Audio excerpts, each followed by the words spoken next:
Something shifted the moment this began to play. I don't know what you were doing before this found you.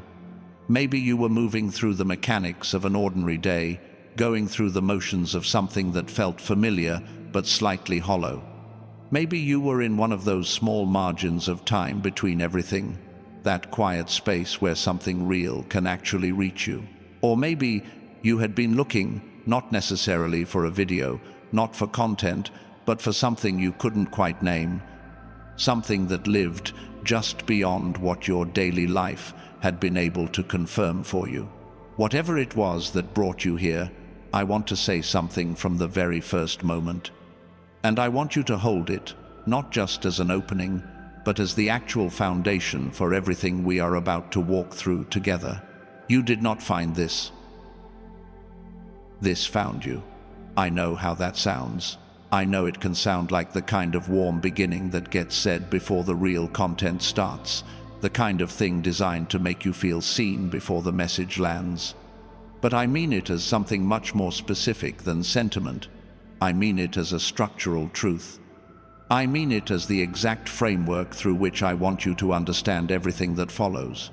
Because the people who arrive at a message like this one, at this specific kind of message, in this specific season of their lives, they are not random.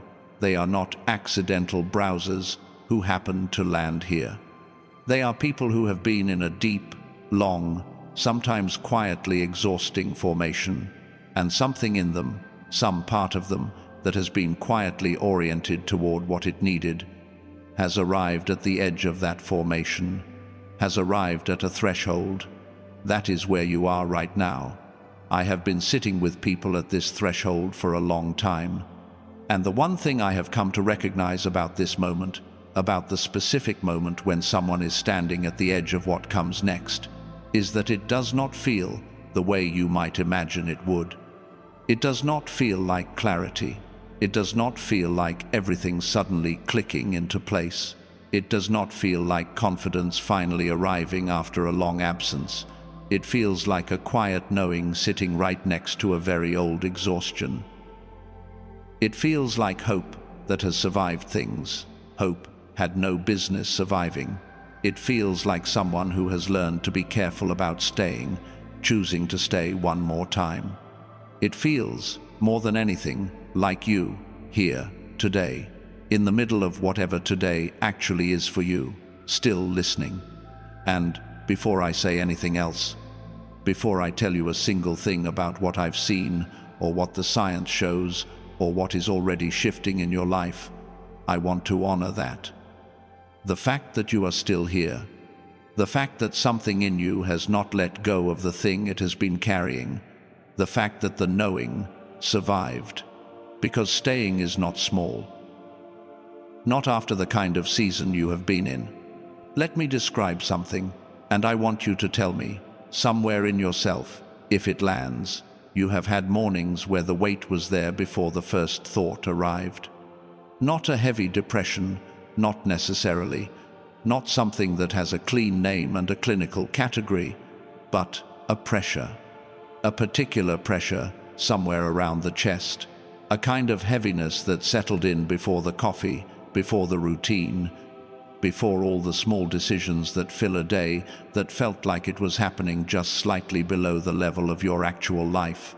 You have had nights where the quiet got loud in a very specific way, where the questions that usually lived in the background moved to the front of the room and refused to wait for a more convenient moment, where you lay there and looked at the ceiling and felt the full weight of the distance between who you know yourself to be and what your life was currently willing to show you. And that distance, that specific, aching distance, is not nothing. It is one of the most important pieces of information a person can carry. You have stood in the middle of moments that should have been fine.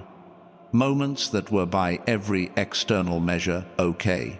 Moments that other people around you would have found acceptable, even good, and felt something that was not gratitude, and not peace, and not presence. Felt something that was more like looking through glass at your own life, watching it happen from a small distance, waiting for the version of it that actually matched what you knew was inside you. And you've talked yourself back from that edge. Over and over and over. You've found the reasons to keep going when reasons were hard to find. You've held the vision when nothing visible was confirming it. You've refused, sometimes without even consciously deciding to refuse, to settle for the version that fit better in the rooms you were in. You've protected something in yourself that most of the people around you couldn't even see. I want to say something about that, and I want to say it clearly. That thing you've been protecting, that knowing you refused to put down even when it would have been easier to let it go, that was not wishful thinking. That was not denial. That was not the fantasy of someone who couldn't face reality. That was the most accurate part of you, doing the only thing it knew how to do, which is stay true to what it knows.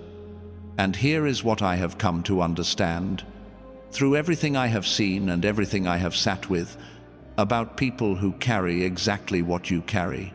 The ones who have the largest callings always wait the longest.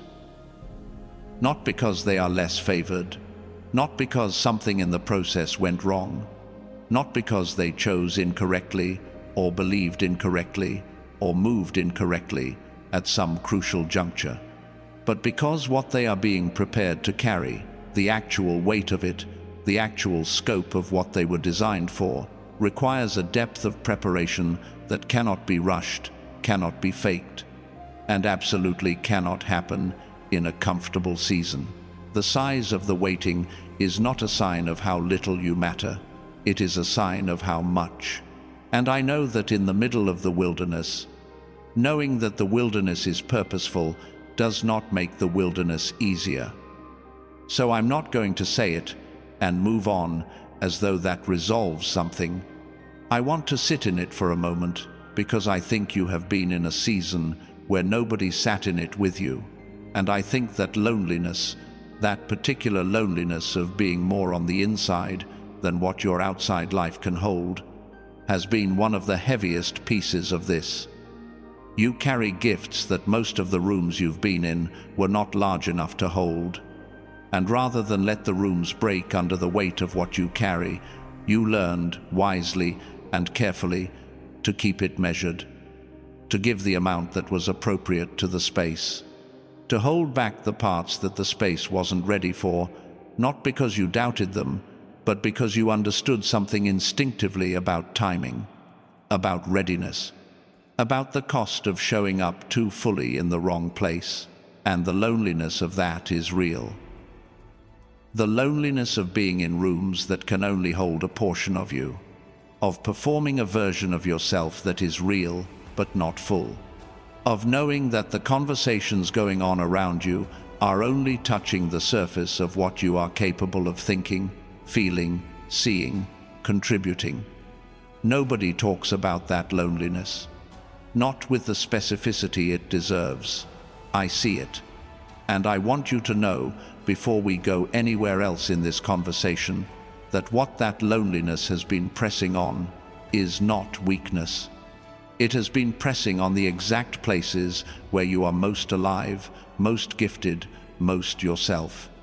And the fact that those places are still alive, still tender, still reaching, after everything this season has put them through, that is not a small thing. That is extraordinary. Now, before we go any further, I want to show you something. I want to plant an image here at the very beginning, because this image is going to keep returning throughout everything we walk through together. And every time it returns, it is going to carry more weight than the time before. Think of a seed. Not a seedling, not something that has already broken through the surface and is reaching toward the light. Just a seed, in the dark, in the earth, with the soil pressed close on every side, with no visible sign of anything happening, with nothing at the surface that would tell you anything at all was going on inside. Now, here is what most people think when they picture that seed. They think nothing is happening. They think The seed is waiting, dormant, holding potential that hasn't activated yet, sitting still in the dark until something external changes enough to let it move. But that is not what is actually happening inside the seed. What is actually happening in the dark, in the quiet, in the place where no one can see it, is the most complex and the most precise and the most irreversible kind of growth there is. The root system is forming. The cellular architecture of the entire future tree is organizing itself in preparation for an emergence that will, once it begins, be impossible to stop. The seed is not waiting. The seed is becoming. And it is becoming in the only conditions that can actually produce the tree it was designed to be. You have been the seed. Not as a metaphor to soften a hard season, as a structural description of what has actually been happening in you, in your character, in your mind, in the very biology of your brain, during the years that looked from the outside like nothing. We are going to come back to that image throughout everything that follows. And each time we do, we are going to go deeper into what it actually means. But I want it planted here at the very beginning, because it is the truest picture I know of where you are. Now, I want to tell you something. Something I want to place here, in this first moment, before we go further. Because what I am going to share with you today, across everything that follows, is not a short message, and it is not a general one. What I have built for you is specific and layered and careful, and every part of it matters. And the parts that matter most are toward the end. So I want to tell you what you will have if you stay with me through all of it. You will understand, by the end of this, exactly why your waiting season was not punishment, and not delay, and not mistake, not in a vague way. In a specific, grounded, clear way that will change how you see every year you've been in it. You will understand the science of what was happening inside you during the heaviest years, in your mind, in the very structure of how your brain was designed, and what it means for what is available to you now. You will receive 7 specific, concrete signs that your season has already shifted, that the threshold you're at is real, and that the emergence you've been sensing is not imagination, it is already underway. And I will speak directly over who you are, with the full weight of what I've seen, in a declaration that names you and your season with the specificity you deserve. That is what is on the other side of staying. And every piece of it is honest. None of it is vague. All of it is for you. Stay with me. Now, before we move into the first revelation, I want to show you just the edge of what is coming. Not all 7 signs. We'll walk through those together, carefully, when the time is right. But I want you to notice something right now, something you may already be sensing. Things have been lining up in ways that feel too specific to be random. Small moments, unexpected connections. A conversation that answered something you hadn't said out loud. A thought that arrived out of nowhere and landed with a certainty you couldn't account for. A door that opened, a door that closed, a person who appeared, a situation that reorganized itself in a way that seemed to point somewhere. These are not coincidences. And I am going to tell you exactly what they are, but I want you to begin noticing them now, because the noticing itself is part of how this works. There is something happening to you right now that most of the people around you cannot see.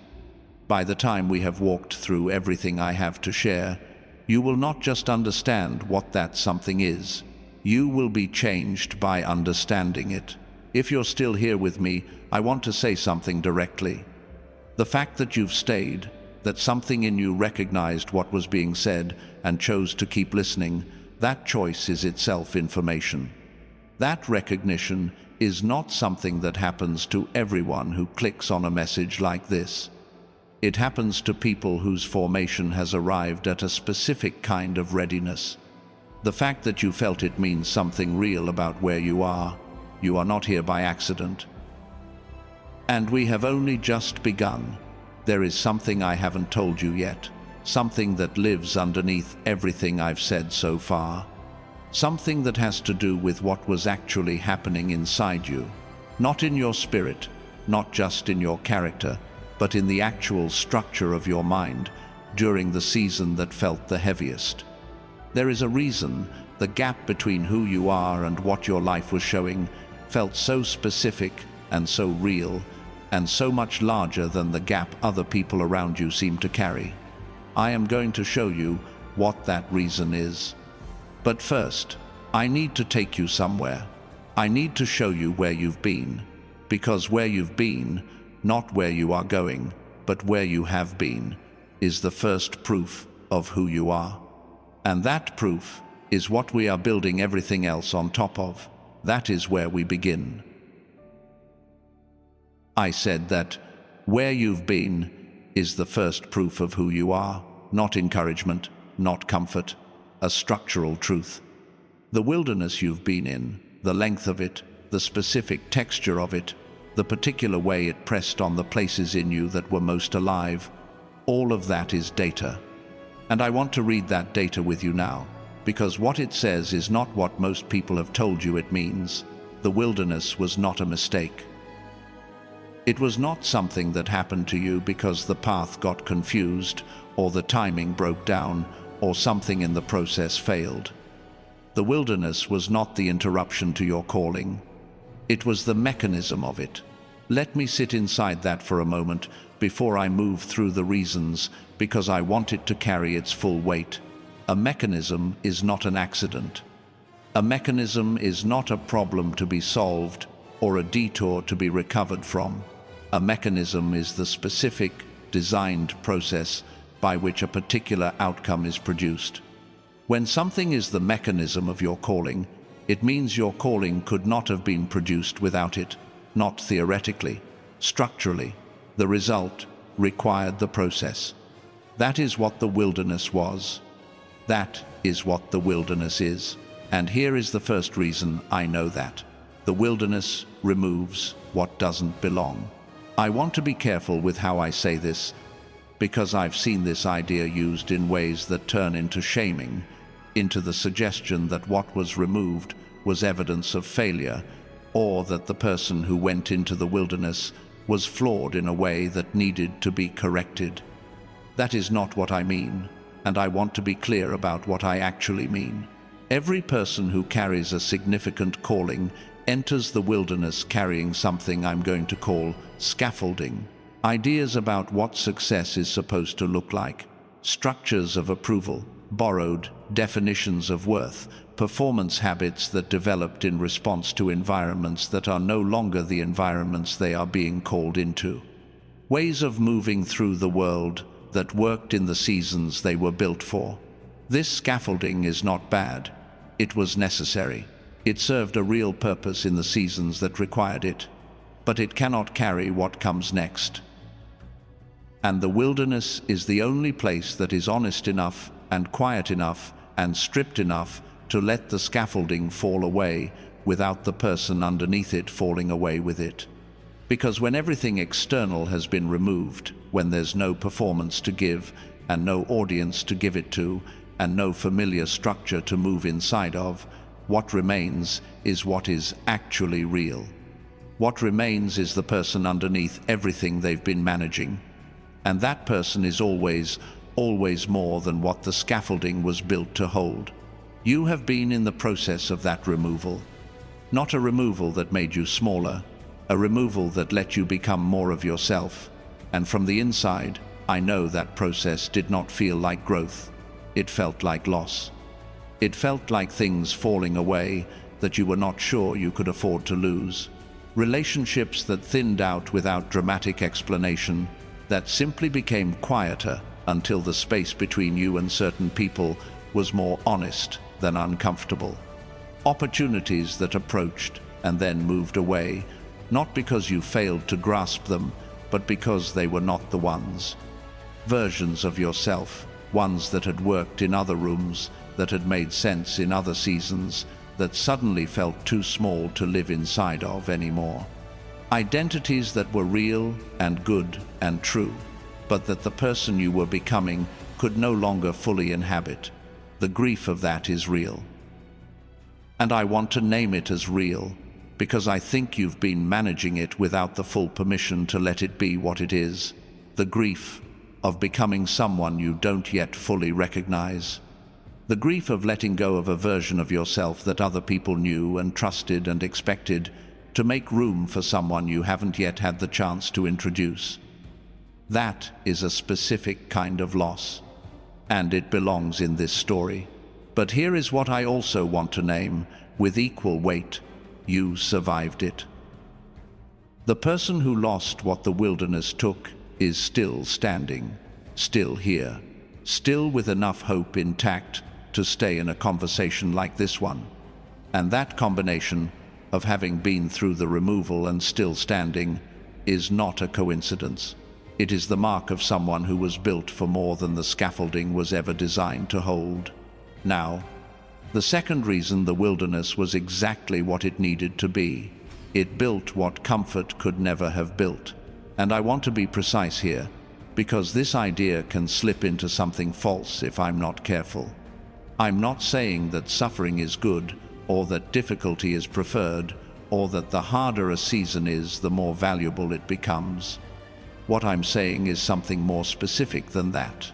There are certain capacities that only form under pressure, not because pressure is the desired method, but because the capacities themselves are pressure responses. They exist as a response to specific conditions, and they cannot be produced outside of those conditions. And what is extraordinary is that these capacities are precisely what the next season is going to require. Empathy of a certain depth, the kind that doesn't stay on the surface of someone else's pain, that can go into the difficult places with someone without being destroyed by them, that can hold another person's weight without losing its own ground. That kind of empathy only grows in someone who has had to receive it in a season where they had nothing else. It can't be read about. It can't be trained in comfortable conditions. It is grown in the wilderness, discernment of a particular kind. The ability to read what is real beneath what is being performed, to know when something is aligned and when something is off before there is any visible evidence either way, to navigate situations and relationships by something deeper than strategy. That kind of discernment only develops in someone who has had to rely on it when there were no other reliable guides. When the external confirmations were gone, and the internal one had to become the primary compass. And endurance, not the kind that grits its teeth and forces its way through things, the kind that keeps moving forward in extended uncertainty, that sustains the vision when there is no external validation of the vision, that continues to believe in the right direction without proof that forward is the right direction. That endurance cannot be manufactured in a comfortable season. It is grown the way muscle is grown, through the consistent application of weight over time. These are not soft virtues. These are precision instruments, and they are yours. And the reason they matter is not abstract. It is because what you are walking into, the season on the other side of this one, the one that is already beginning, is going to require exactly these tools, not in general, not as nice things to have, as specific requirements for what the season demands. What comes after a long preparation always requires what the preparation built. Let me tell you about a woman who understood this, not in the moment, but in retrospect, in the way that most of us understand the wilderness. After she had spent years living inside a palace that was not originally hers, learning its language, learning how its rooms worked, how power moved through it, how to exist in an environment that required a particular kind of care and a particular kind of restraint. She was carrying something about who she was that the environment was not ready to hold, And she didn't know, during those years, why she was there. She didn't know what the preparation was for. She just lived through it, learned what the season was teaching, stayed faithful to the place she was placed while knowing she had not yet arrived at the place she was called. And then, one day, a moment arrived that could not have been met by anyone who had not survived exactly what she survived to get there. The precision of it was extraordinary. The positioning had to be exact. The understanding had to be deep. The restraint had to have been practiced long enough to be instinct. The courage had to have been forged in a place where courage had no audience. She had been positioned for a purpose she didn't know yet she was being positioned for. And when the moment came, she was the only person alive who was prepared for it. Her name was Esther. And her story is not just history, it is a mirror. And there was another person, a shepherd boy, the youngest of his brothers, passed over before the story even started, spending his years in the fields, while others trained in more visible places. No one watched him. No one counted what he was building. He killed lions and bears in the field, not because anyone was keeping record, but because the field required it, and he was faithful to what the field required. He practiced in private while the world developed its understanding of what was worth watching. And then there was a giant. And the giant required exactly what the shepherd had been practicing in the field when no one was watching. David did not go to meet Goliath because he had suddenly, at that moment, become ready. He had been ready for years, in a place where being ready looked like nothing. What I want to name in your story, and I mean this for you, specifically, in this specific season, is that the years you spent in your version of the field were not years without development. They were years building the specific precision that the specific moment ahead of you is going to need. The person who comes out of a long wilderness with their vision still alive, with their character deepened rather than hardened, with their empathy expanded rather than closed off. That person is always the one the next season was designed for.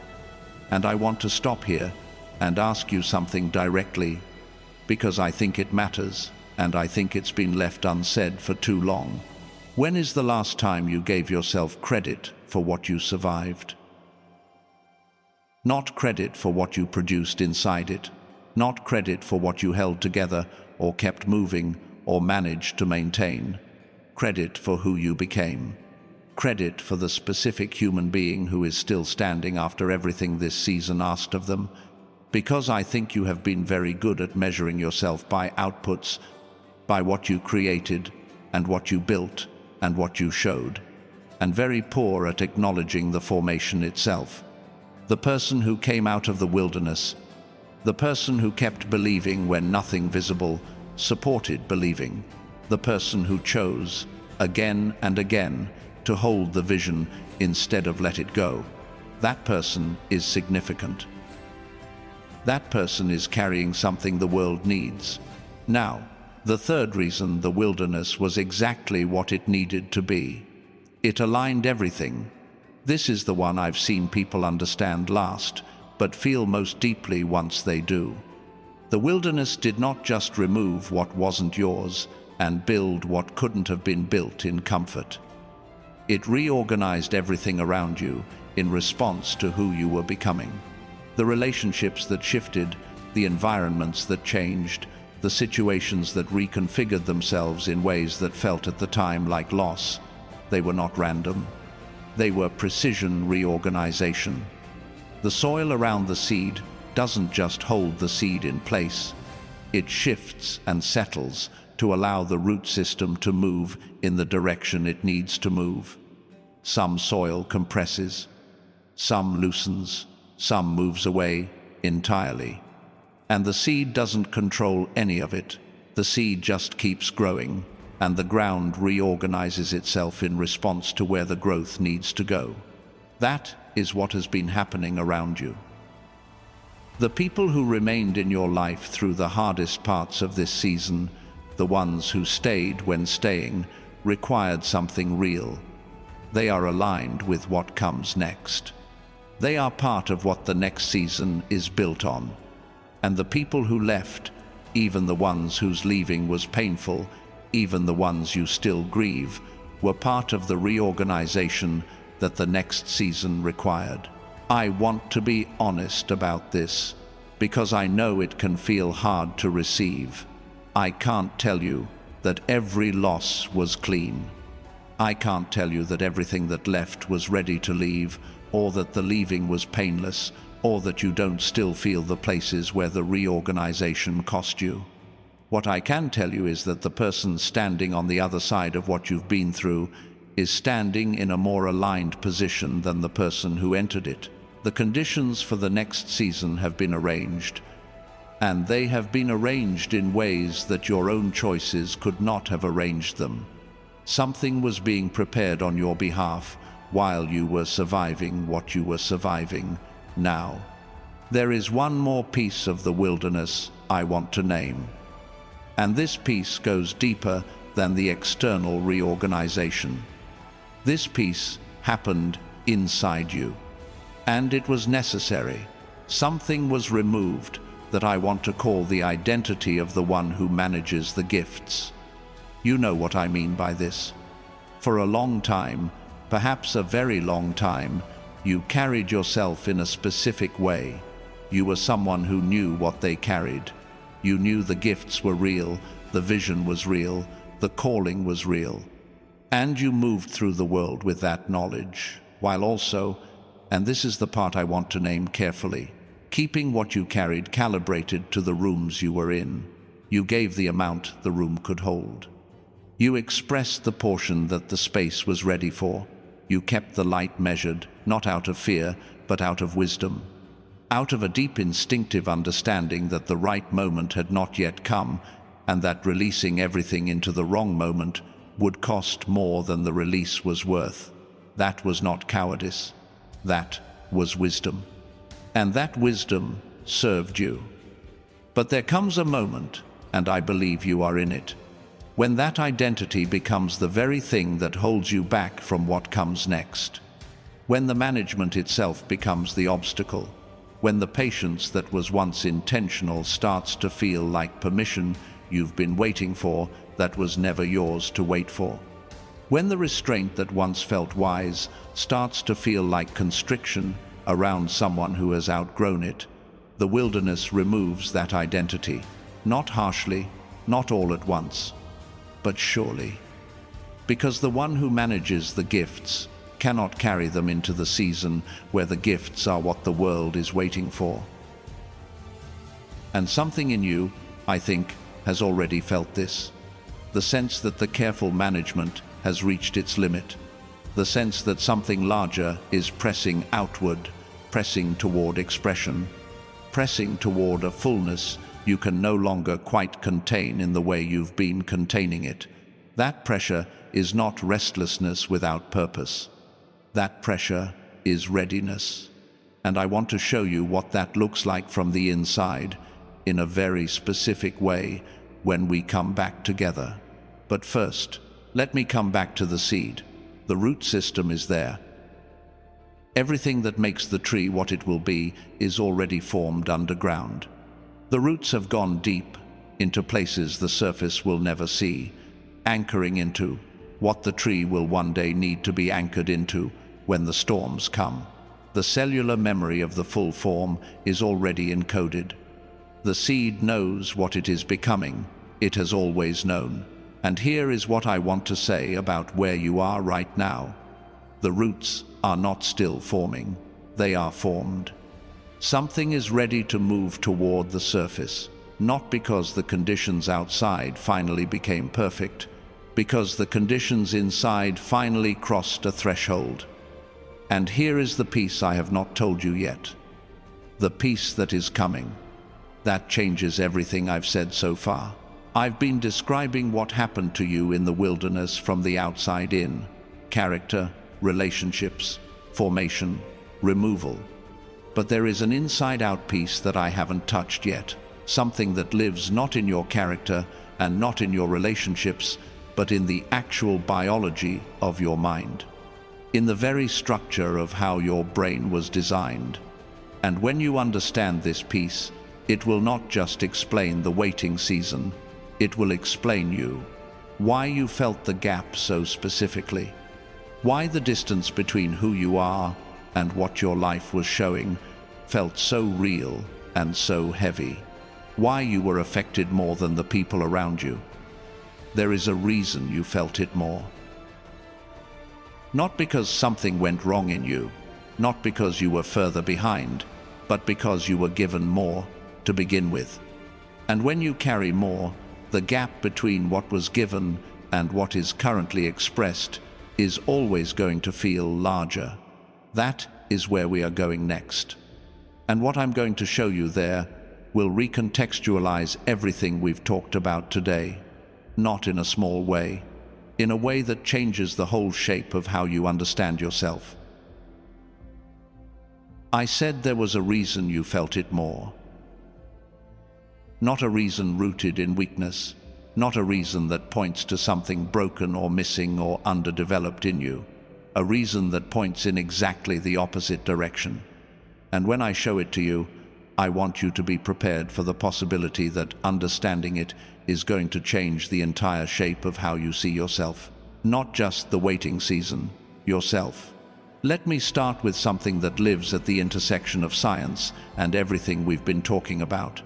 There is a frequency in the human brain, a specific, measurable electrical frequency that scientists have been studying for decades that shows up in EEG readings as a distinct and identifiable pattern that correlates in study after study across institutions like MIT, Stanford, Harvard, Princeton, with something that most of us would not immediately associate with a laboratory finding.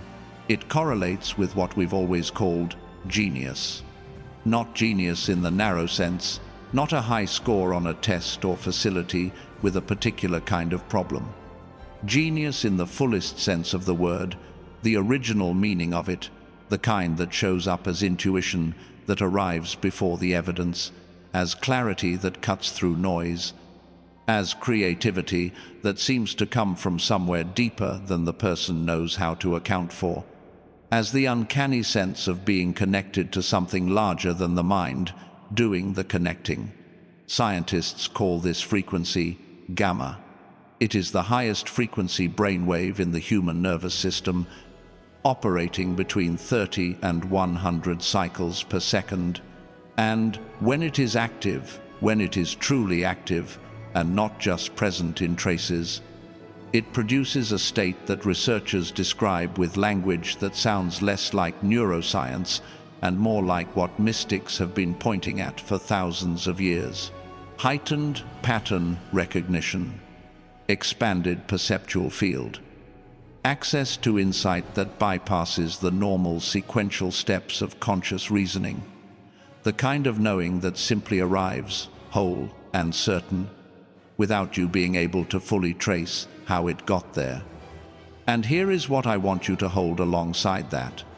What spiritual traditions across cultures and centuries have been describing when they describe the prophet's knowing, the healer's discernment, the quiet certainty of someone who can see what the room cannot see yet, when they use language like anointing or gift, or the kind of sensitivity that makes a person different in ways the world sometimes doesn't know how to accommodate. They are pointing at something real, something that has a neurological address. Gamma is not a metaphor for spiritual giftedness. It is, as best as we currently understand, the biological signature of it. And now I want to tell you something about children, because this is where it gets important for your story. Children have extraordinarily high gamma activity. Before the world starts teaching them what is real and what is not real, before the school system begins the long process of narrowing perception to what can be measured and what can be standardized, and what can be put on a test and evaluated and ranked. Children operate in a natural state of gamma richness. They learn at an astonishing rate, not because they're trying harder, but because their brain is literally operating in the frequency associated with peak learning. They make connections that adults around them sometimes can't follow. They feel things deeply and sense things about situations and people that they have no logical basis for sensing, and often they are right about those things in ways that remain inexplicable. They live in the frequency. And then something begins to happen.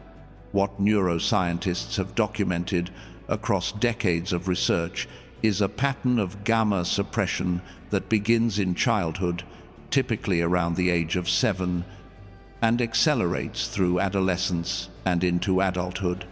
And the mechanism of it is not mysterious. It is the result of sustained exposure to environments that require the brain to prioritize different things. Standardized thinking over intuitive thinking, conformity over perception, the answers that are on the test over the questions that aren't. The school system, broadly speaking, does not reward gamma states. It rewards the capacity to reduce experience to what can be put in a box and evaluated. And the brain, which is extraordinarily adaptive, adjusts to what the environment requires.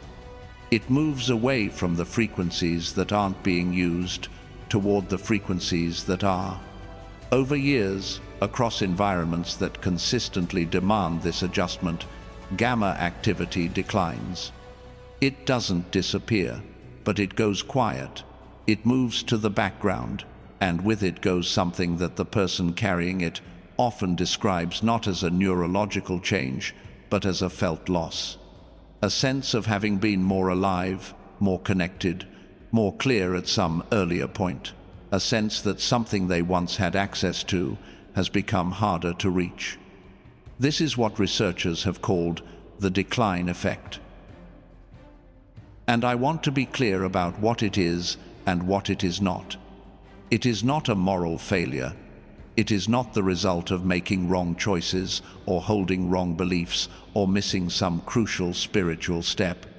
It is a systemic, documented, measurable response to systemic, sustained environmental pressure. The environment was not designed for gamma. The environment was designed for compliance. And the brain, faithfully adapting, went where the environment pointed. And I want to say something else about this, because I think it deserves to be said plainly. The system that produced this outcome was not neutral. It was not a benign accident of institutional design. A population operating in sustained gamma states, with full access to their intuition, their independent perception, their capacity to see through what is being performed toward what is actually true, that population is considerably more difficult to manage than one that has learned to stay in the frequencies the system rewards. The suppression of gamma, whether or not it was intentional, was convenient. For a great many structures that prefer compliance to clarity, I am not saying this to make you angry.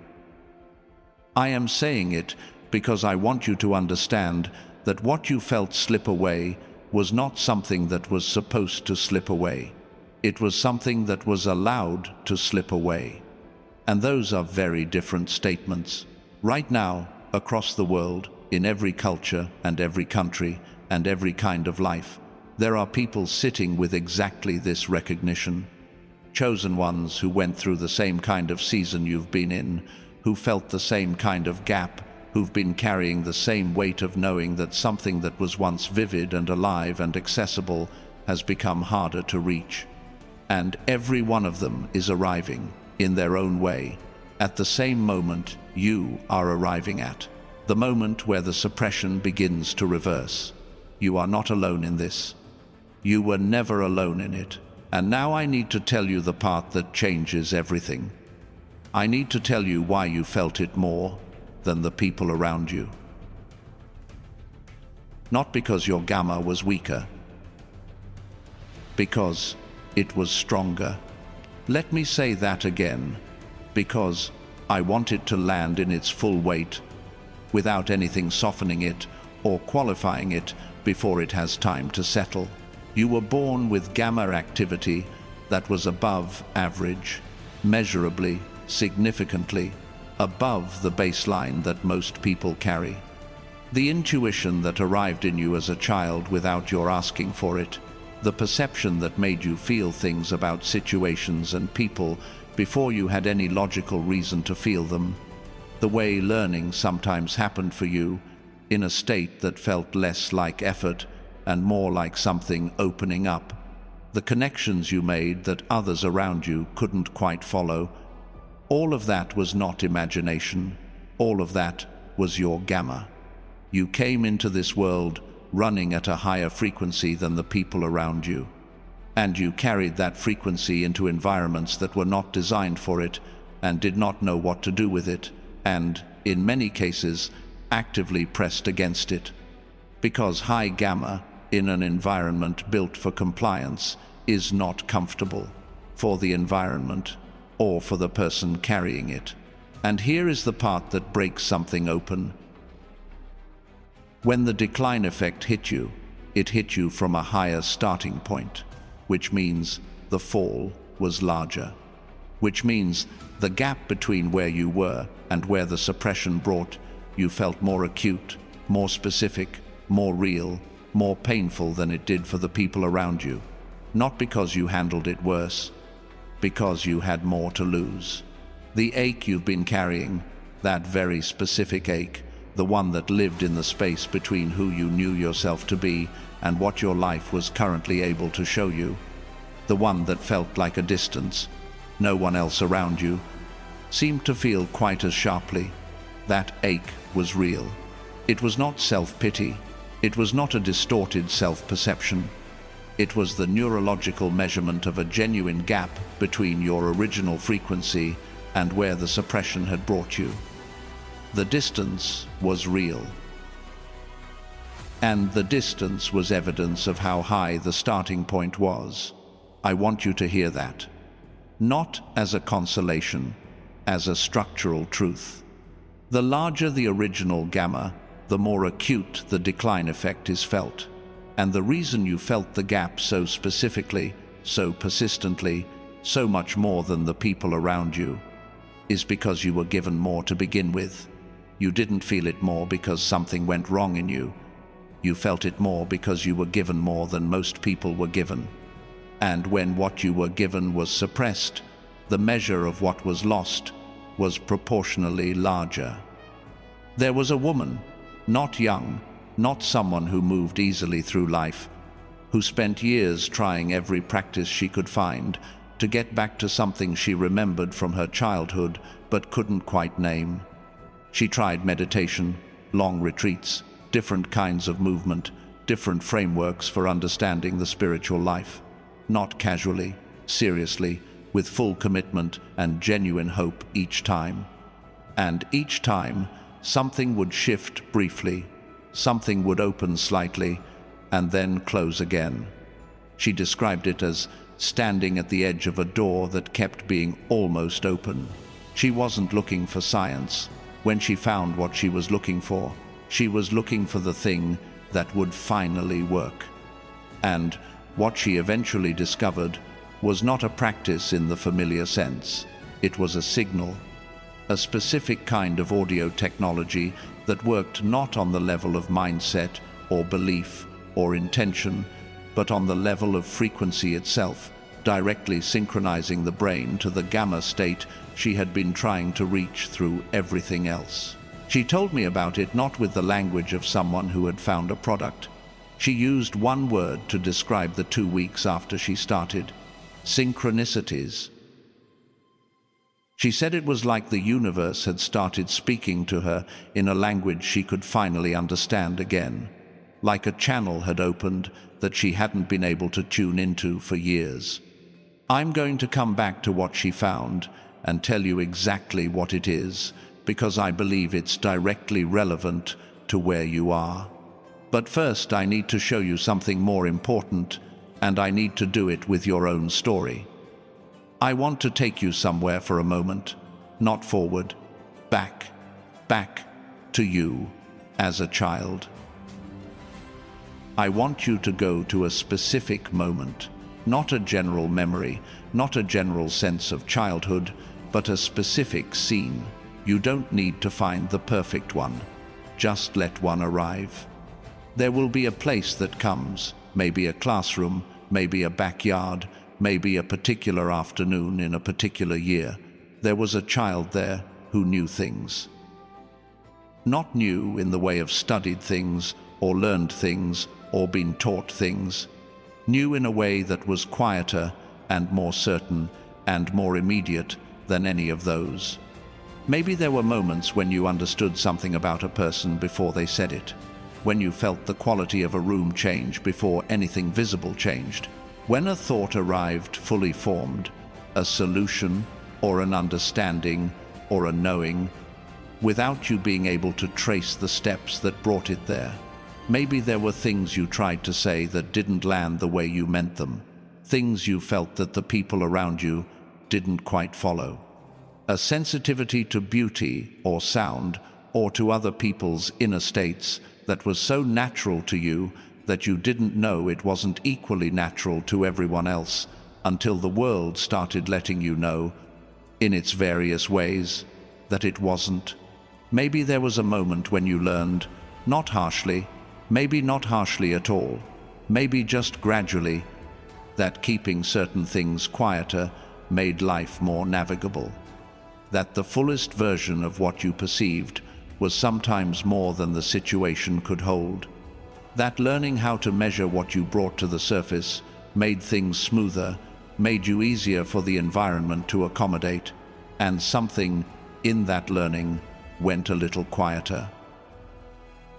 Not gone, never gone, but turned down. The way you turn down a sound that is too present for the room, not because the sound is wrong, but because the room wasn't built for it. You didn't lose it, you just learned to live with the volume lower. That was your gamma. That was the frequency of who you were at your fullest, beginning to be calibrated to what the world around you had room for. And the child who made that adjustment was not making a mistake. The child was doing the most rational and adaptive thing possible, given the environment. The child was surviving with wisdom. But what the adult has been carrying all this time is the knowledge that the volume was turned down. The memory, somewhere not quite in the conscious mind, of what it felt like when the frequency was full. And the ache that lives in the space between the full frequency and the turned down one. That ache is the proof of where you started. And now I want to tell you something about where you are.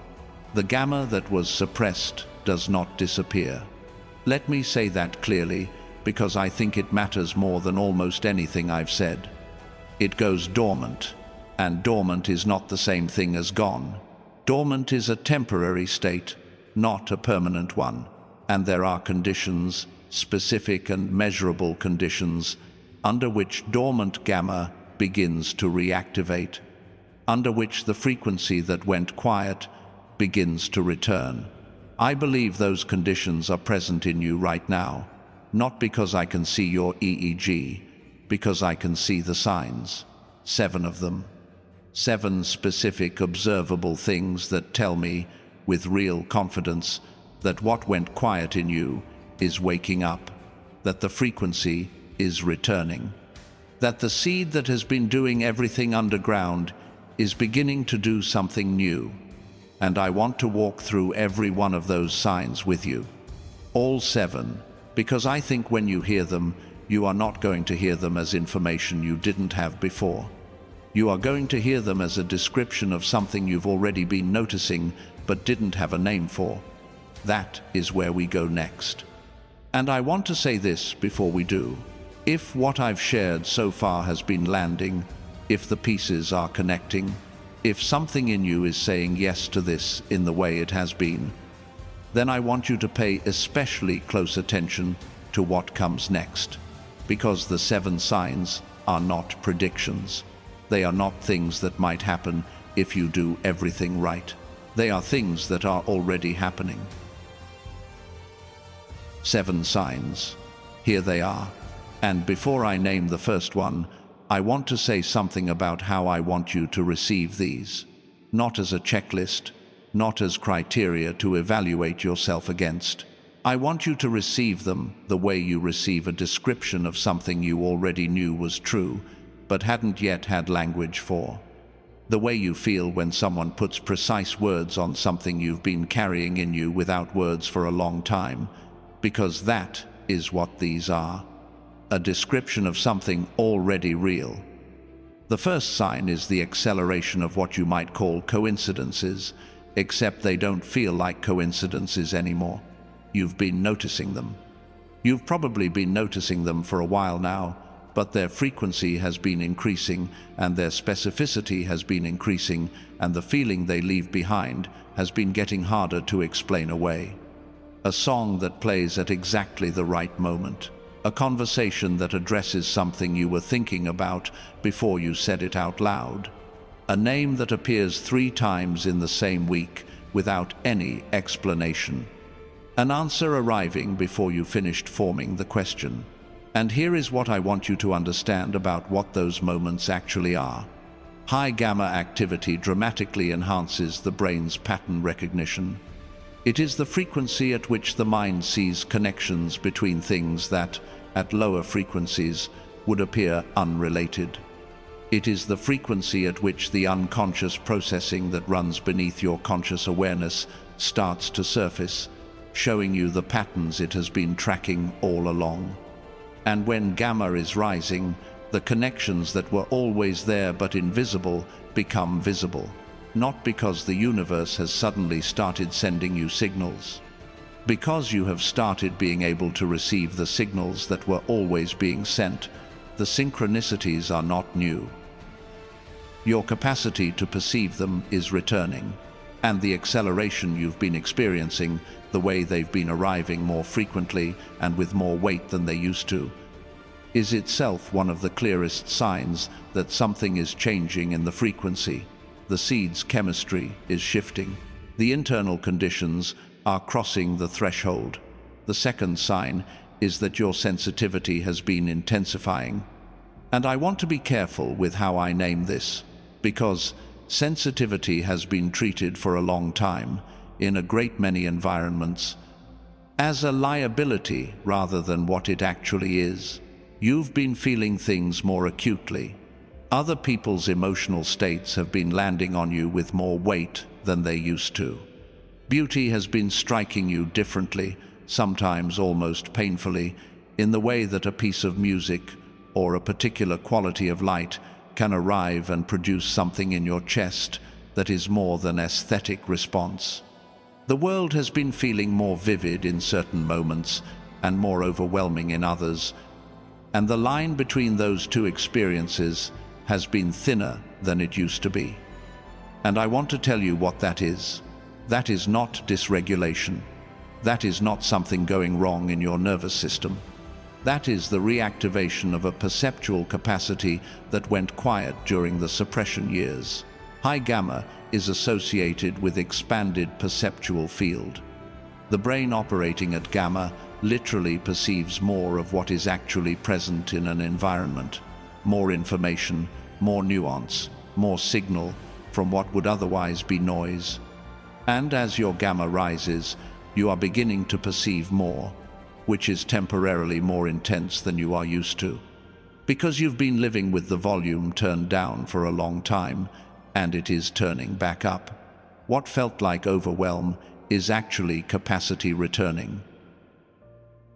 The third sign is the arrival of a specific kind of clarity.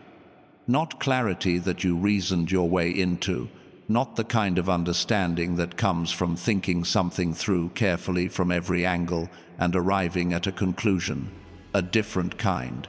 The kind that simply arrives, fully formed, certain, without you being able to account for the steps it took to get there. Maybe it's arrived about a decision and you suddenly just knew, without knowing how you knew. Maybe it's arrived about a person, a yes or a no, that was quieter than a feeling, but more certain than a thought. Maybe it's arrived in the middle of an ordinary moment, a piece of understanding about your own life, or your own path, or your own next step that came without being summoned. That is intuition at gamma. That is the brain operating in the frequency where the deep pattern recognition breaks the surface as knowingness.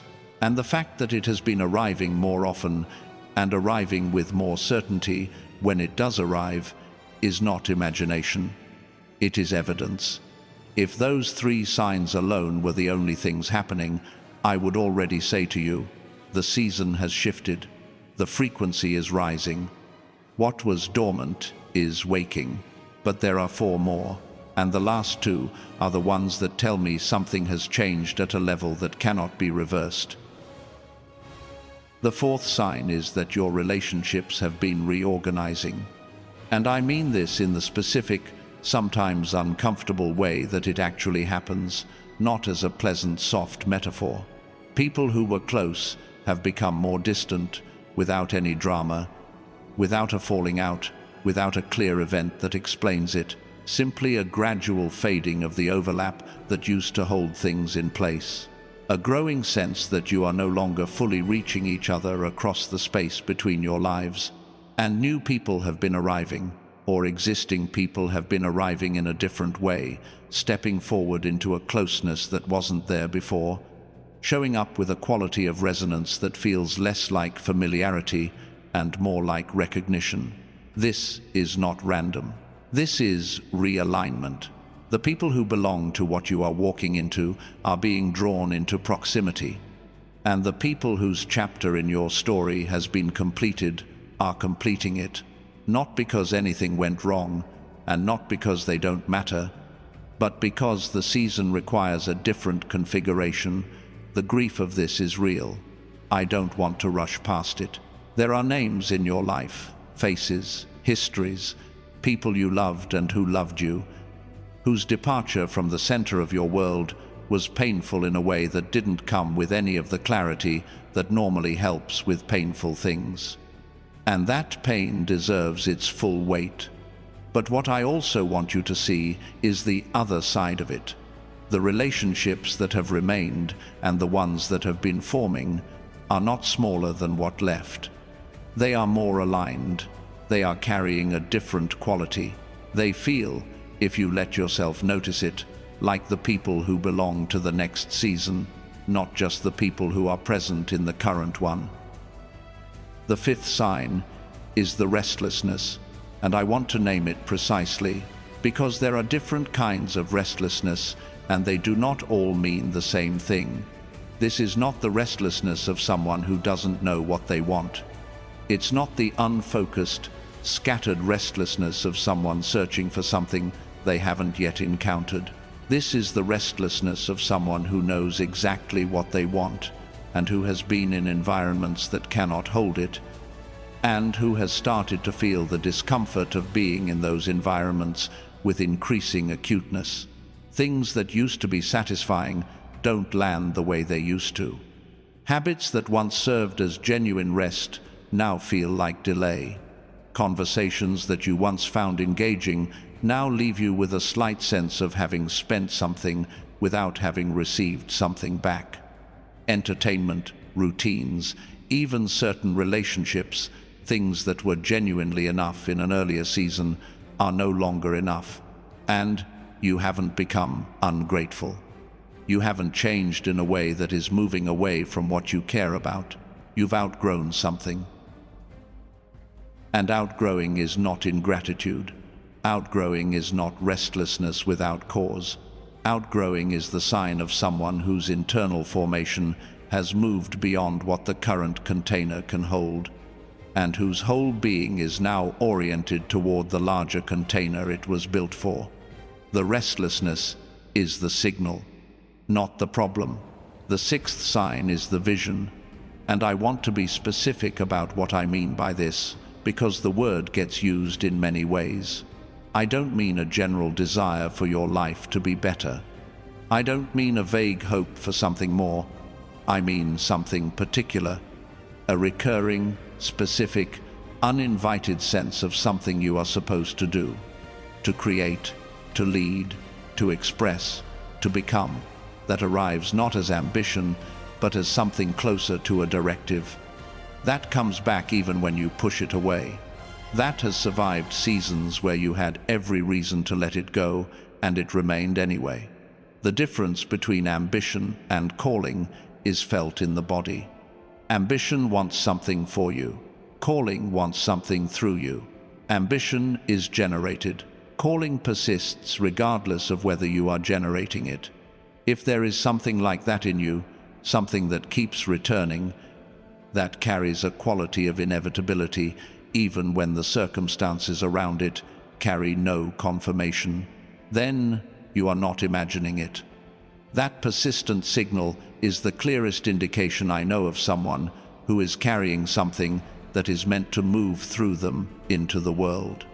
And the fact that it has been getting louder, more insistent, harder to explain away, is itself the sign.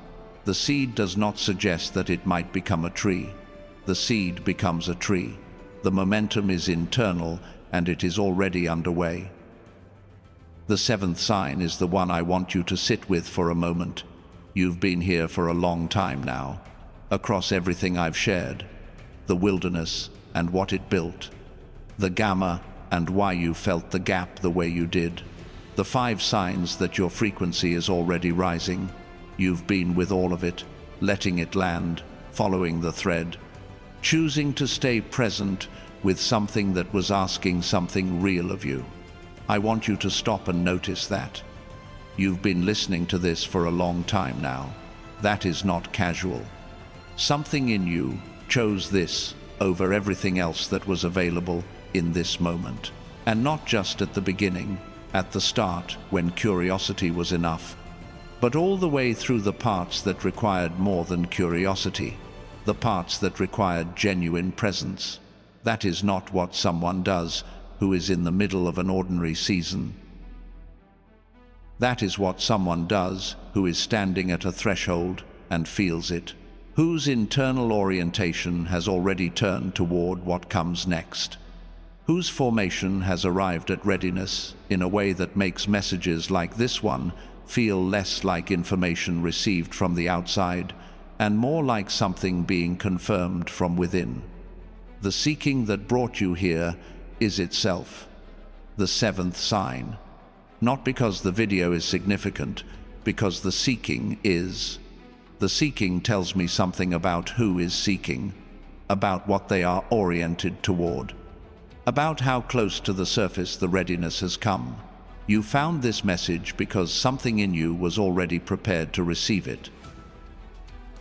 And now, here, at the end of what I've been able to share with you today, I need to plant something before we're done. Because when we come back together, when we go into everything that is still ahead, including the largest revelation, the one that recontextualizes everything I've said, there is something I want you to be holding. There is a piece of research that I came across from a team at Princeton, scientists studying the exact neurological moment when dormant gamma begins to permanently reactivate. Not the gradual, sometimes imperceptible changes that happen over years of practice or lifestyle adjustment. The specific threshold moment, the crossing point. What they found was precise. There is a measurable shift in the brain's electrical activity that precedes visible behavioral or perceptual change by a significant margin. The brain reactivates before the person consciously experiences the reactivation. The threshold is crossed internally before it becomes visible externally, and what they identified as the most effective pathway to that threshold, the most direct route to the neurological crossing point, was not what most people would expect. It was not years of meditation. It was not a particular diet or practice or lifestyle. It was a specific frequency of sound, a calibrated audio signal that, when received through the right technology, synchronized the brain directly with gamma, bypassing the slow processes that traditional methods rely on. I want to share everything I know about that research with you. What it means, what it produces, and why I think it is directly relevant to where you are right now, standing at the exact threshold the Princeton team was studying. But I also want to share it with its full context, with the full weight of what we've been building.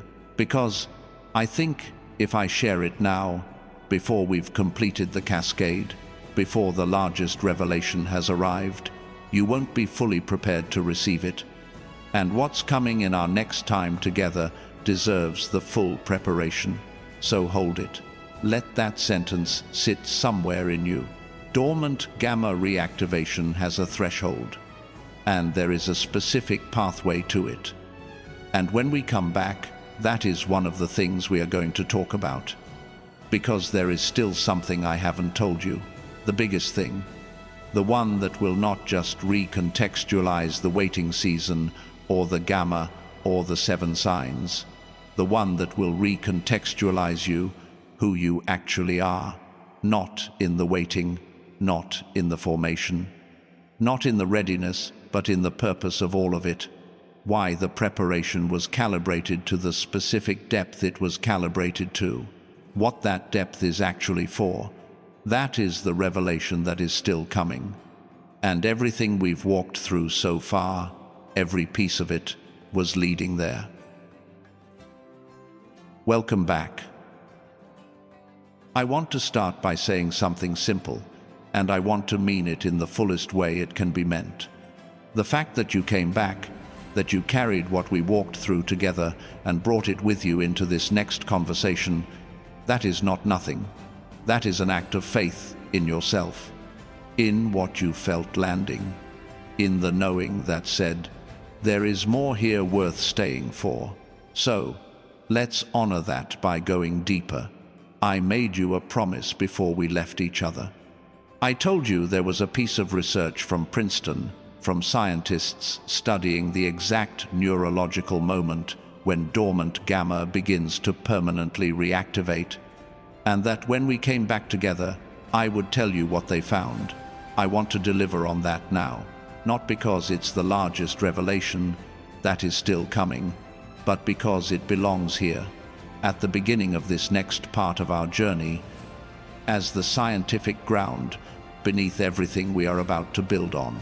What the Princeton team was trying to answer is a question that sounds simple, but had never been satisfactorily resolved in the research literature.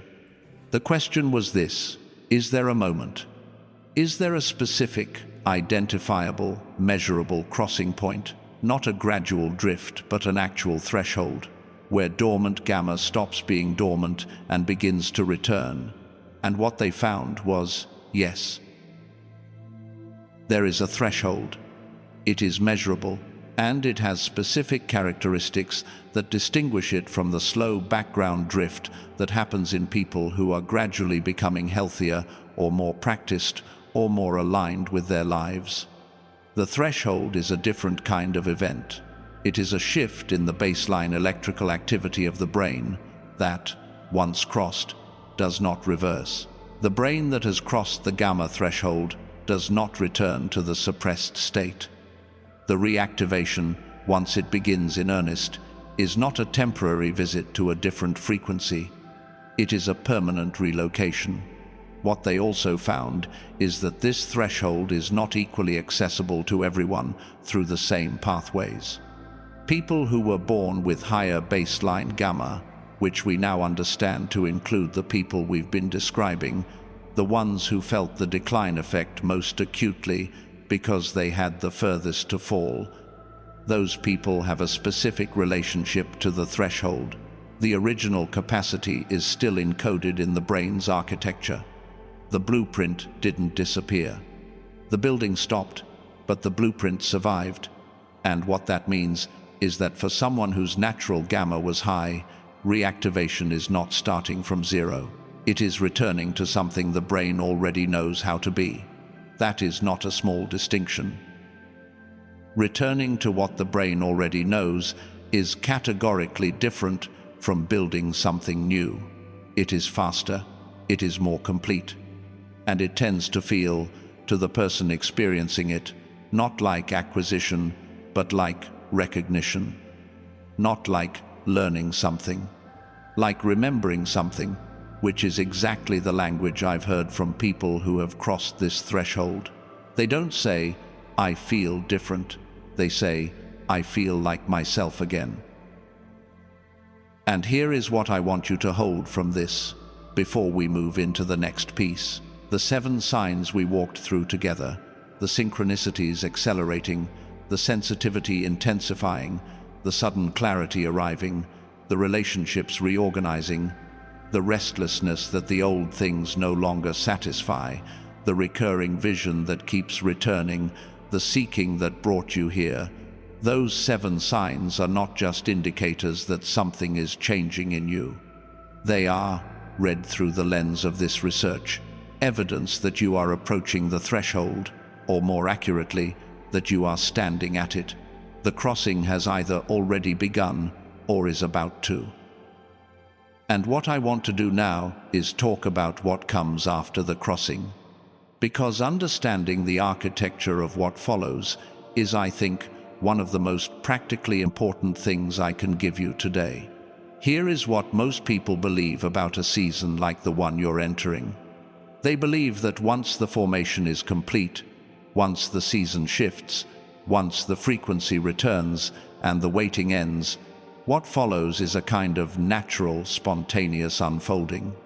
That the preparation will flow automatically into expression.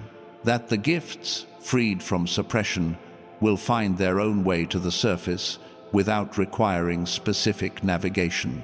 And I want to be honest with you about this, because I think the honesty matters more than the comfort. That is not quite how it works. The crossing of the threshold, the return of the frequency, the end of the wilderness season, none of that eliminates the need for specific navigation in the new season. It changes the conditions of the navigation. It gives you access to a clarity and a capacity you didn't have before. But the new season has its own architecture.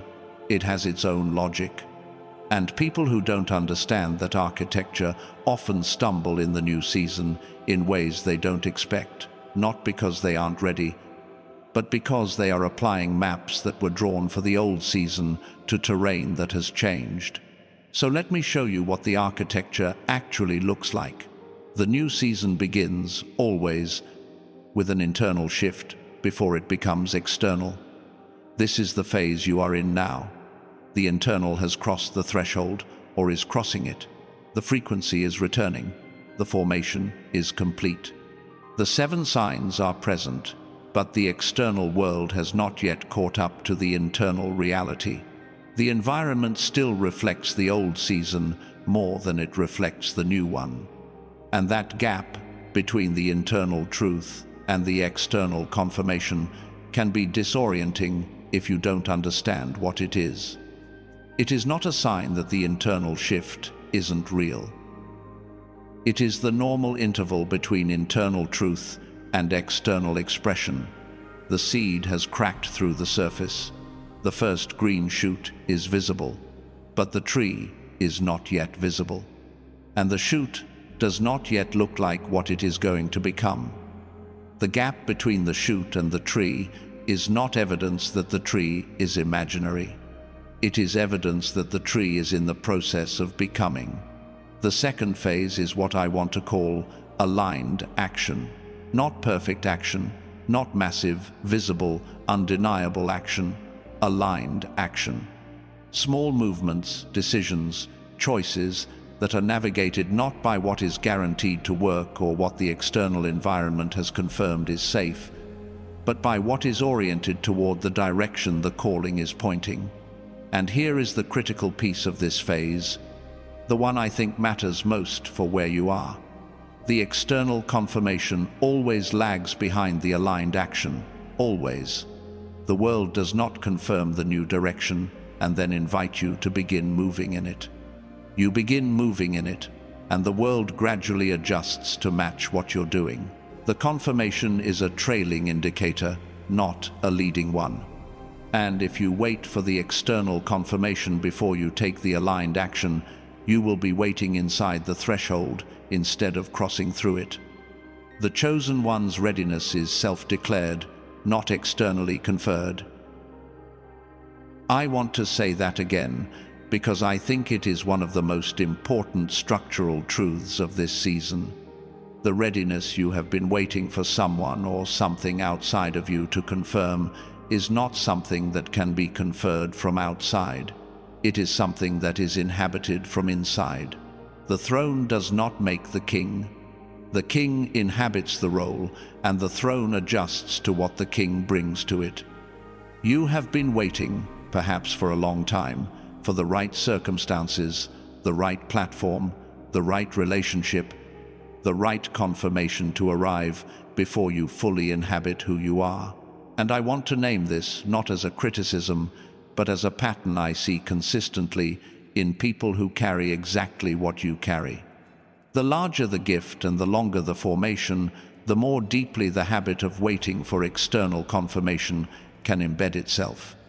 Because the waiting season required patience, and the patience was wisdom, and wisdom can, over time, calcify into a way of being that no longer serves when the season has changed. The season has changed. And the invitation of the new season is not to stop being careful. It is to let the carefulness be in service of alignment rather than in service of waiting. To use the discernment that the wilderness built, all that hard-won capacity to distinguish what is real from what is performed, not to keep yourself from moving, but to navigate the direction of the movement. Now, I want to give you something practical, not abstract principles you carry in your head, but a working tool you can use right now, in the decisions you are already in the middle of. One of the most important capacities the new season asks of you is the ability to distinguish two things that can feel very similar from the inside, but point in completely different directions. The first is true readiness. The second is impatience. True readiness has a particular quality. It is quiet. It does not panic. It doesn't need to prove itself immediately because it's not driven by fear of missing a window. It arrives as a settled knowingness that a particular direction, decision, or step is aligned with what you're called to, and it persists even when the circumstances around it don't confirm it. True readiness can wait a day or a week because the wait is navigation, not avoidance. Impatience has a different texture. It has urgency that is driven by something other than alignment, usually fear of being left behind, or the discomfort of the in-between, or the desire to have the external world match the internal shift right now, before the natural timing allows. Impatience disguises itself as readiness very effectively, especially in people who have been patient for a long time, because the long patience makes any movement feel righteous. Here is the practice I want to give you for telling them apart. When you are standing at the edge of a decision, when you are feeling the pull to move in a particular direction, and you want to know whether it is readiness or impatience doing the pulling, ask yourself 3 questions. The first question is this: am I moving toward what I know I am called to, or away from what I am afraid of missing? Because readiness moves toward, fear moves away from. And the direction of the motivation, even when the destination looks identical, produces very different kinds of movement. The second question is, would I take this step if no one ever saw it? If the step led somewhere invisible, if it produced no confirmation from any external source, if the only evidence of it was the internal sense that it was right, would I still take it? Readiness says yes. Impatience needs witnesses. It needs confirmation. It needs the movement to be seen in order to feel real. The third question is, does this feel like something I'm called to do, or something I need to do to prove something? Because calling does not need proof. Calling simply is.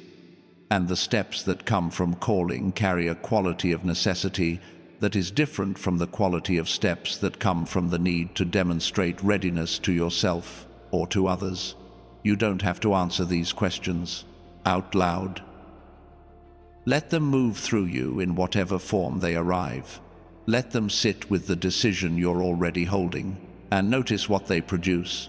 And there is a companion practice to this one, because knowing how to read your motivation is only half of the tool.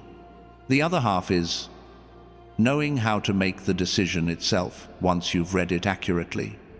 The new season does not ask for perfect decisions.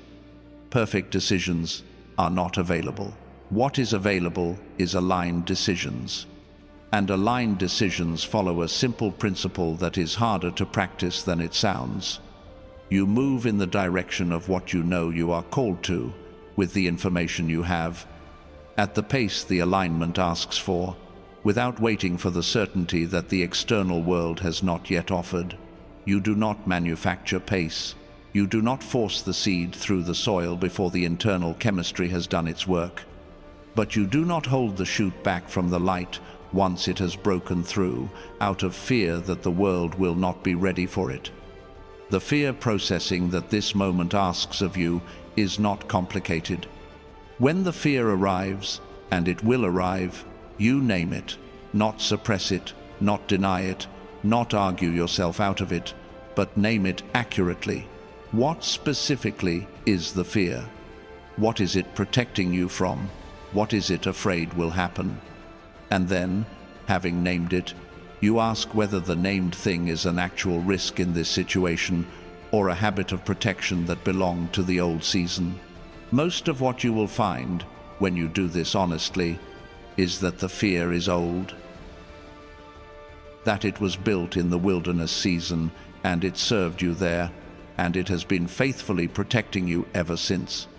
And the practice is not to dismantle it, but to thank it for its service, and to let the aligned direction move forward without requiring the fear to disappear first. You move forward, afraid. That is what the new season asks.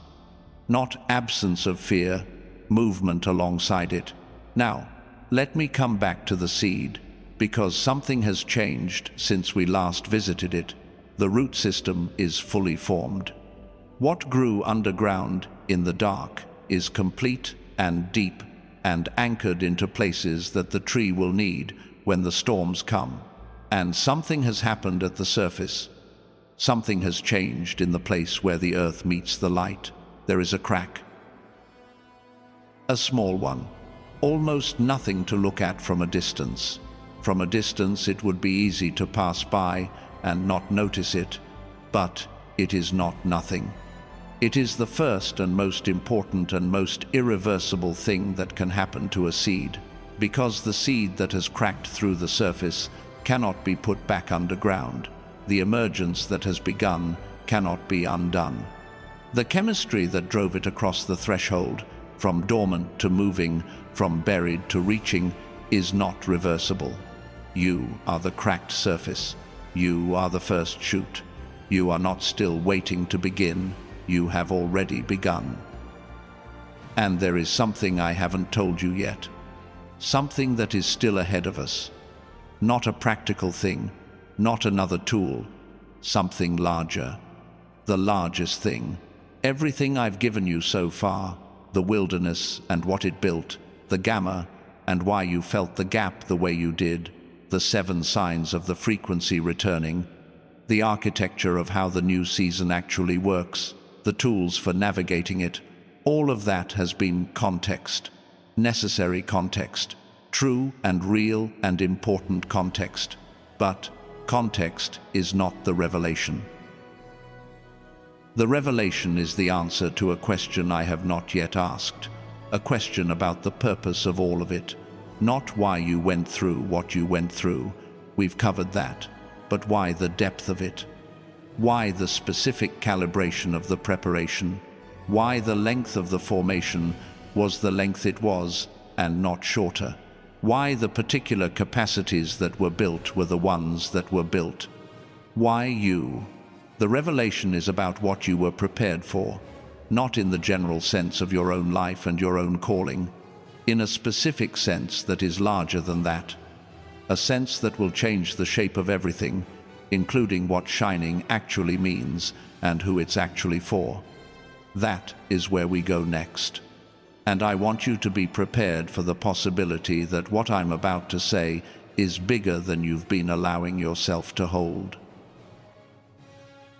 I want to stop for a moment, not to change direction, but to honor something before we arrive at the largest truth. You've been through 4 revelations: the wilderness as mechanism, the gamma as identity, the 7 signs as confirmation, the architecture of the new season as roadmap. And if I stopped right now, if this were the end of everything I had to share, you would already have something substantial to carry, something that recontextualized years of your life, something that gave language to what you've been experiencing in a way that changes how you understand it. If everything I've said today were the full message, it would already have been worth every minute you gave it. But that is not the revelation. What I've given you so far is the frame. The revelation is the picture that goes inside it. And the picture is this. Let me begin with a question. Not a rhetorical one, an actual one that I want you to let sit in you before I continue. Why would the preparation be as deep as yours was? Not just long, deep. Why would the specific capacities that were built, the empathy that can go into difficult places without being destroyed by them, the discernment that reads what is real beneath what is performed, the endurance that sustains vision in extended uncertainty, why would those specific tools be developed to that specific degree? Because tools are not built to exceed the requirements of what they're built for. A foundation is only built as deep as the structure above it requires. A root system is only built as extensive as the tree it's going to support demands. So the question is not whether you were prepared. You were. The question is, what were you prepared for that required that depth? Because if the preparation was about your own life, your own comfort, your own fulfillment, the tools would not need to be this strong. A life lived well for yourself does not require the depth of empathy that can hold another person's weight without collapsing. A personal flourishing does not require the kind of endurance that sustains vision across years of public invisibility. A private peace does not require the discernment that can see through what is being performed to what is actually true. Those are not tools for personal living. Those are tools for carrying something on behalf of others. Here is the revelation. You are not in this season for yourself alone. Your shine, what you've been sensing as the thing pressing outward, wanting expression, waiting for the right conditions to move into the world, it is not a light intended for your own illumination. Lights do not exist to illuminate themselves. A lamp that shines only in its own direction is a failed lamp. A lamp fulfills its purpose when the room benefits from its presence. The magnitude of your preparation is proportional to the magnitude of what you were prepared to carry. And what you were prepared to carry is not small, it is not personal, it is not a private upgrading of your own life, though your life will certainly change. What you were prepared to carry is the specific medicine, the exact quality of presence and wisdom and clarity and love that the people around you do not have access to from anyone else. Not in exactly the form you carry it, not with the particular texture that your specific formation produced. You did not survive the wilderness to live well in private. You survived the wilderness so that what the wilderness built in you could move through you into the lives of people who are still in theirs. Let me say that again, because I think it is so much larger than what we usually allow ourselves to hold. The people who are in their own wilderness right now, in your family, in your community, in the circles you move through, The people who are feeling what you were feeling when this season was at its hardest, the ones who don't have the language for what they're carrying, who don't know whether the formation is purposeful or just painful, who are in the place you were in before you understood what was happening. Those people need something that most of what the world offers them cannot actually give. They don't need someone who has read about the wilderness. They don't need someone who has studied the theory of formation and can explain it clearly from a safe distance. They need someone who has been in it, who can go into the difficult places of someone else's experience, not as a visitor, but as someone who knows the terrain because they lived there, who can sit with someone in the heaviest part of their waiting season and communicate, not with words alone, but with presence, that survival is real, and that what's on the other side is real, and that the formation is purposeful and not punishing. That is what you were built to carry. Not information, transformation. The difference between the two is exactly the depth of the formation that produced the carrier. And I want to say something about this that I think most people miss entirely when they think about calling and purpose and what it means to shine. The ones who change the rooms they walk into, not by performing in them, but by being fully present in them. The ones who shift something in the people around them simply by the quality of what they carry, those are never the people who arrived at their calling easily. They are the people who were prepared long enough and deeply enough to carry the full weight of what the room needed from them without being diminished by the weight. You cannot carry what you were not prepared to carry. And the depth of your preparation is the measure of the weight you were built to hold. Esther did not stand before the king on behalf of her people because she was brave in an abstract sense. She stood because everything the years in the palace had built in her, the restraint, the precision, the understanding of how power moved through the room, the character that held steady when steadiness was the only thing that could save what needed saving. All of that was in the room with her. She had been positioned for exactly the moment that called for exactly what she'd been formed to carry for such a time as this. Not a metaphor, not an inspiring phrase borrowed from an old story, a structural description of what happens when a specifically prepared person meets the specific moment they were prepared for. The meeting of the two is not coincidence, it is design. And David, the shepherd who practiced in the field when no one was watching, who fought the lion and the bear in the years that the world considered insignificant, who stayed faithful to the field while everyone else was somewhere more visible. The giant did not appear, and then the shepherd learned to fight. The shepherd had been fighting in private long enough that when the giant appeared, the only question was whose formation was deep enough for the moment. The answer was the shepherd boy from the field. And now you. I want to say this clearly, and without qualifying it down to something smaller than it is. The length of your formation, the depth of what the wilderness built, the specific calibration of the capacities that were developed in you across the years that felt invisible, was not an accident of timing or an excess of caution or a longer than necessary preparation for a small thing. It was precise. It was the exact preparation required for the exact weight you were designed to carry. And the weight you were designed to carry is not private. It is generational. What breaks in you when you emerge, what changes in your life when you begin to fully inhabit who you were formed to be, does not stay contained to your own experience. It moves.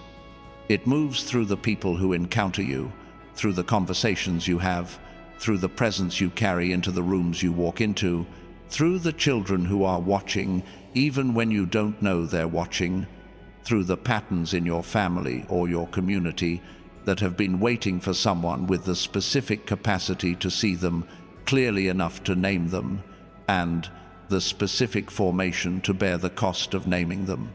You are the cycle breaker. Not as a title, as a structural description of what happens when someone whose formation is complete begins to move in the direction of their calling.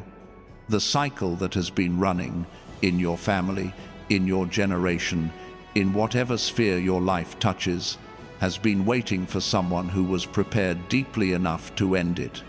Not to fight it dramatically, to simply be so fully themselves, so completely inhabiting what they were formed to be, that the old pattern cannot coexist with that level of presence.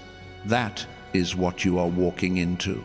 And now I want to walk back through everything we've covered, because when you see it through the lens of what I just said, the shape of it changes. The wilderness removed the scaffolding that would have made you smaller than the weight you were meant to carry.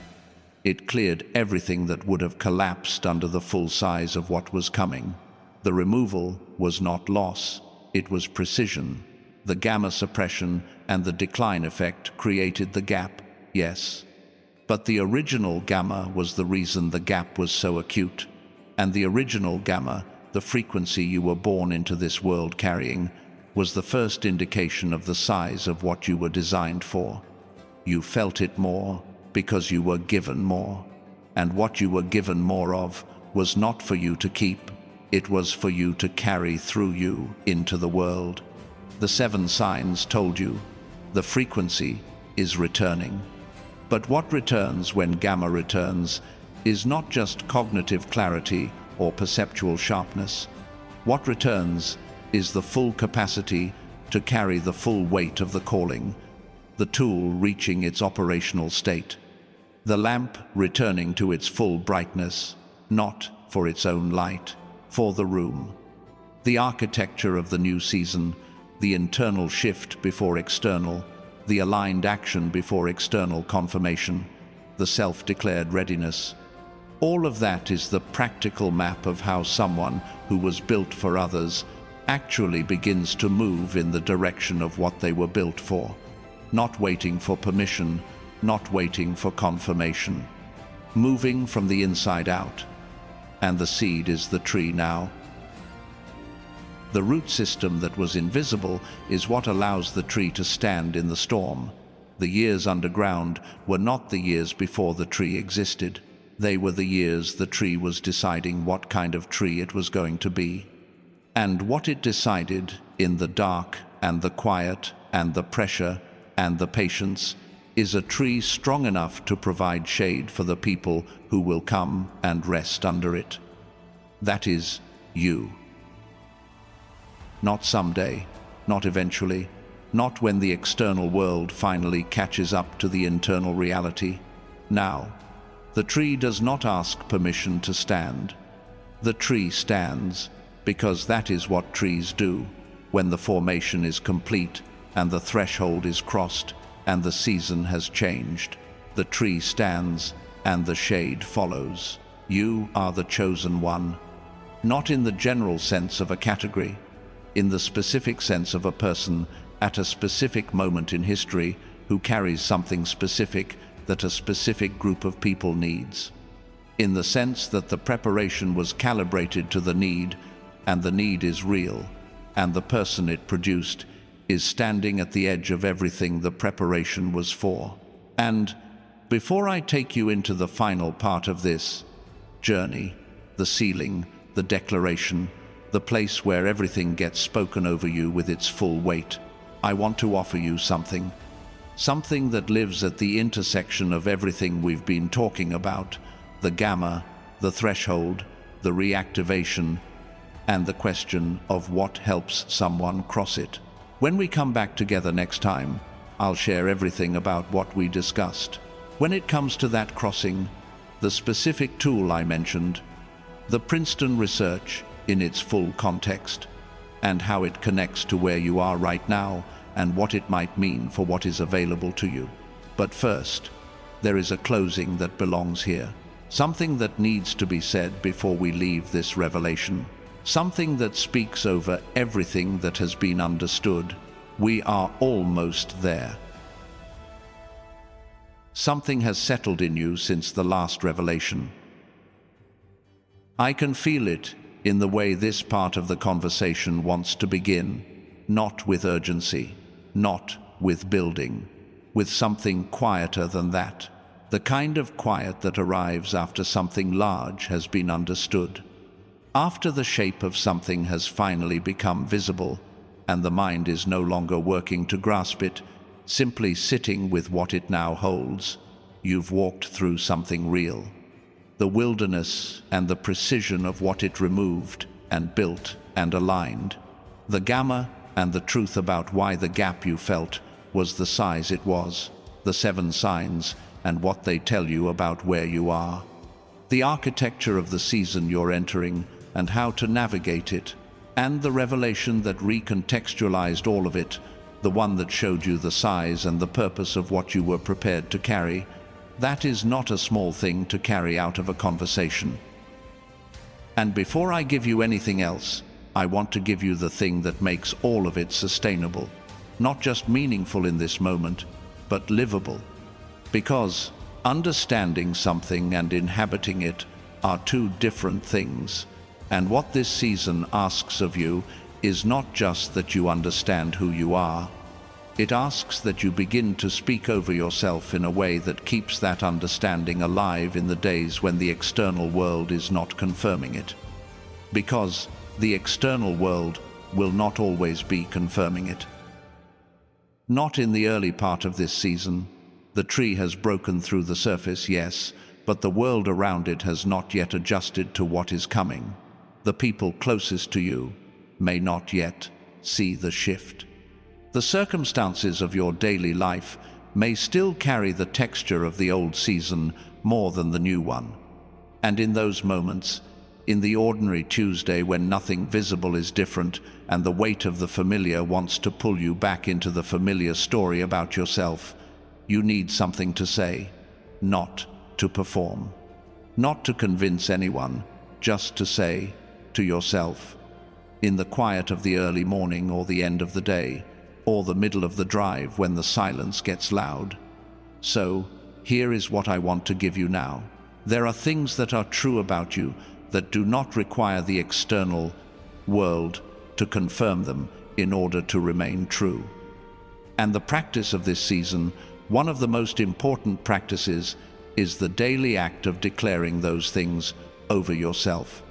Not with the energy of someone trying to believe something they're uncertain about, with the energy of someone naming what they know, the way you would name your own name. With that kind of settled certainty, here is what I want you to carry and say. I am in the formation that was necessary for what I was designed to carry, not past tense, present tense. Even now, even in the crossing from one season to the next, the formation is still producing what it was designed to produce. That is always true. The seed does not stop growing simply because it has broken through the surface. I carry empathy that was forged in something real, and what was forged in something real cannot be faked and cannot be manufactured by anyone who did not go through what I went through. And the world around me needs exactly the quality of presence that cost me, exactly what it cost me to develop. I am standing at the threshold, not approaching it, not hoping to arrive at it eventually, standing in it, now, in this season, with the formation complete and the frequency returning and the 7 signs already present in my daily life.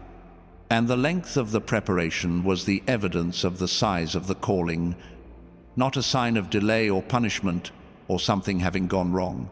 Say those things, not once. In the days when the external world is quiet and you need something to fill the silence with truth, say them until they stop feeling like something you're reaching for and start feeling like something you already know, because you do already know them. What the declaration does is not create something new. It keeps what is already true from being buried again under the noise of what is not yet visible. Now, let me show you the full arc of what we've walked through together, not as a summary for its own sake, but because seeing the full shape of it does something that none of the individual pieces could do on their own. You came into this carrying a weight that most people in your life could not see clearly enough to name. The weight of waiting. The weight of a gap between who you knew yourself to be and what your circumstances were willing to show you. The weight of gifts that had been carefully managed to fit rooms that were never the right size. And what I've tried to show you, across everything we've walked through, is that the weight was not what it looked like. The waiting was not absence of movement. It was the most precise and necessary movement possible, underground, in the direction of everything that comes next. The gap was not evidence of insufficiency. It was the neurological measurement of the distance between where the decline effect brought you and where you were born to operate. The careful management of the gifts was not timidity. It was the wisdom of a seed that knows the soil is not yet at the right temperature, and now the soil has changed.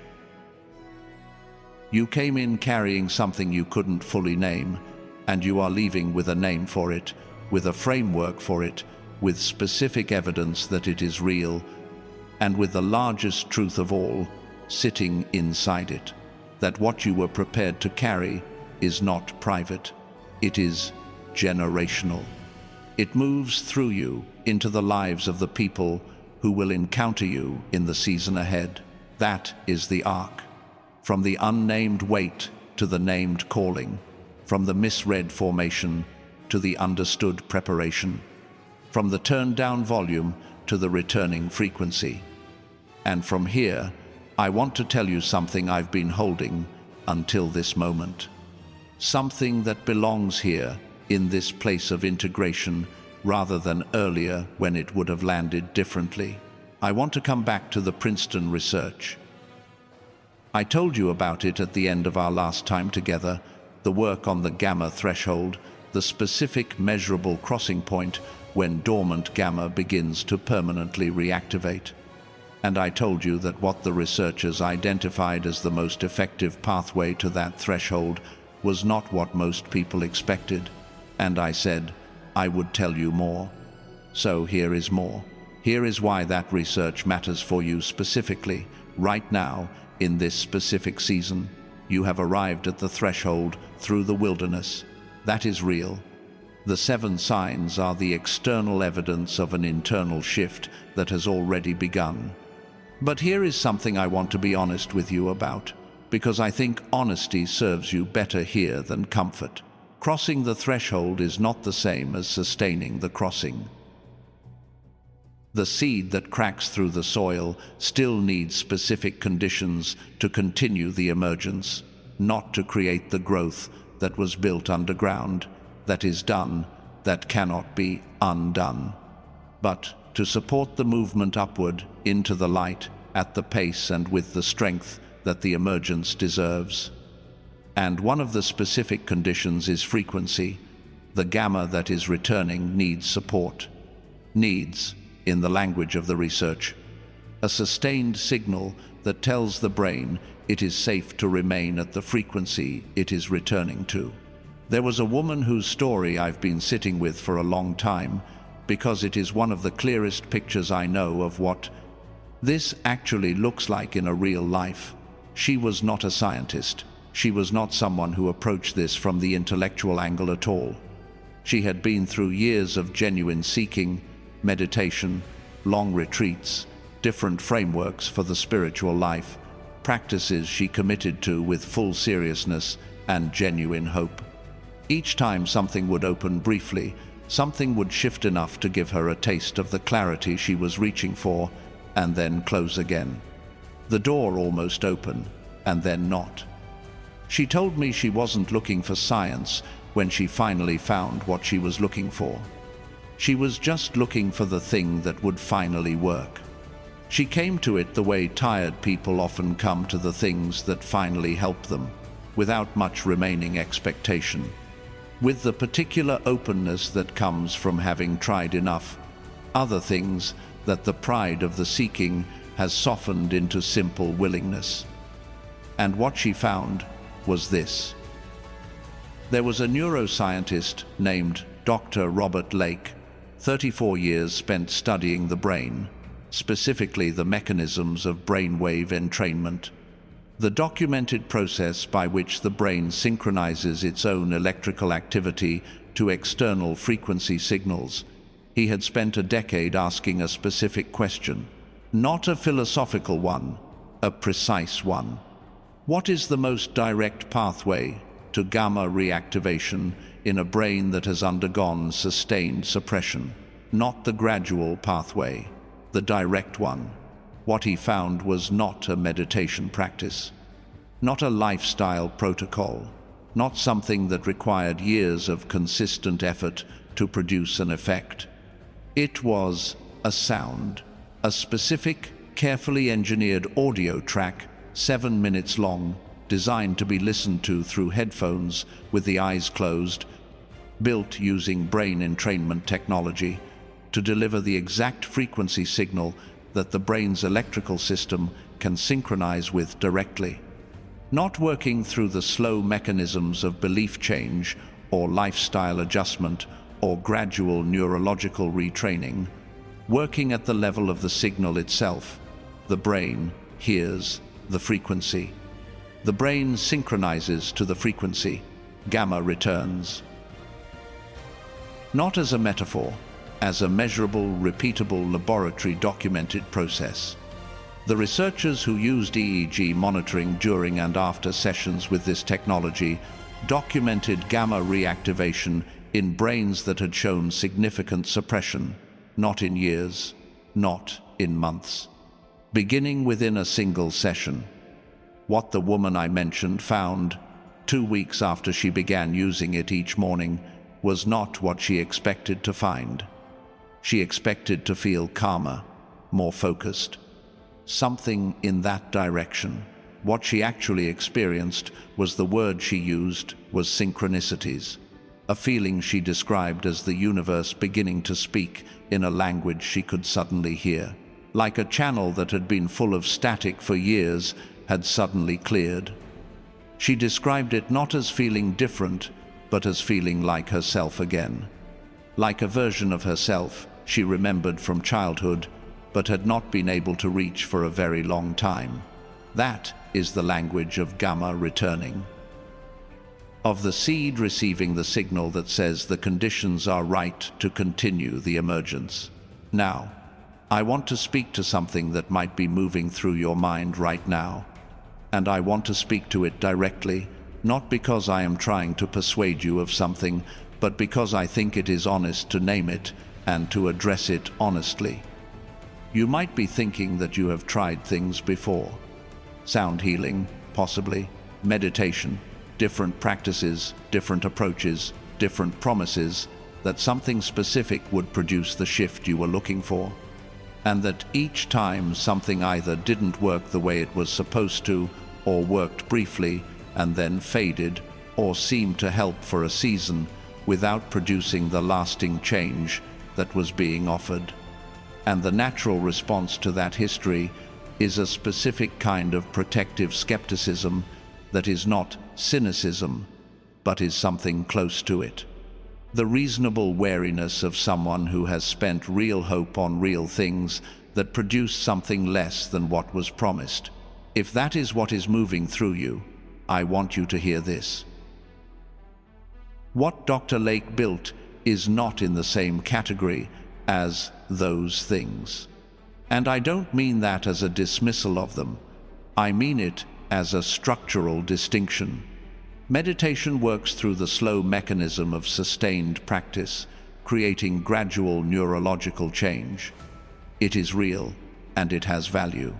And for people with the time and the consistency it requires, it can produce genuine results over the course of months or years. Sound healing works through resonance and relaxation and parasympathetic activation, all real mechanisms with real effects. Brain entrainment works through a completely different mechanism entirely. It is not asking your belief system to do the work. It is not asking your consistency over months to do the work. It is delivering a frequency directly to the brain's electrical system and allowing the brain's own synchronization capacity, which is documented and measurable and not controversial in neuroscience, to do what it does. The brain synchronizes to the signal. That is not a claim. That is the documented mechanism. And the EEG data from MIT, from Stanford, from the institutions that have been studying this, shows what happens when that mechanism is applied to a brain with suppressed gamma.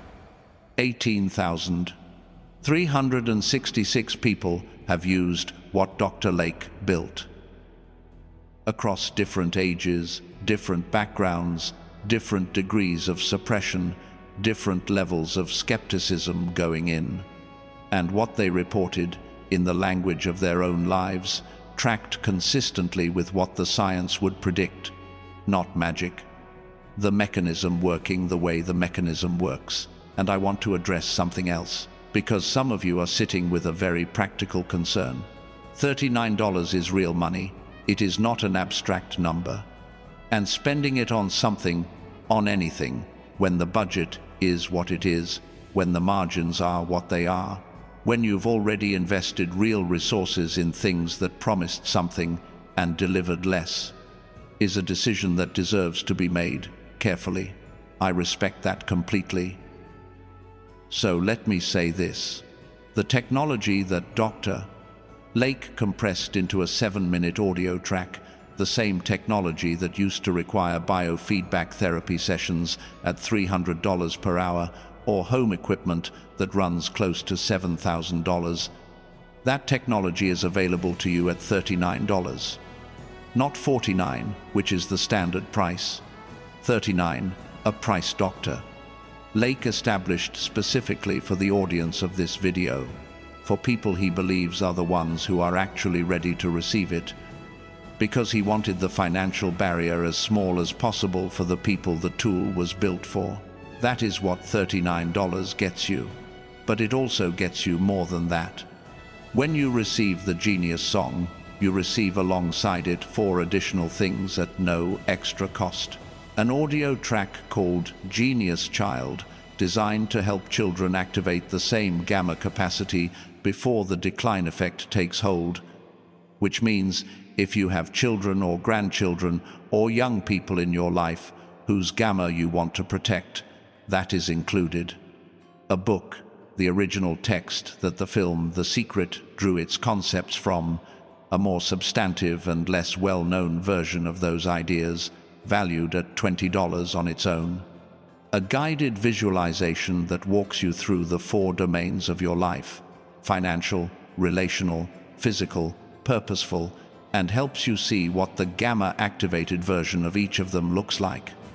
And an infographic of the 5 most important practices for building the kind of life that your frequency, when it is fully operational, is naturally moving toward.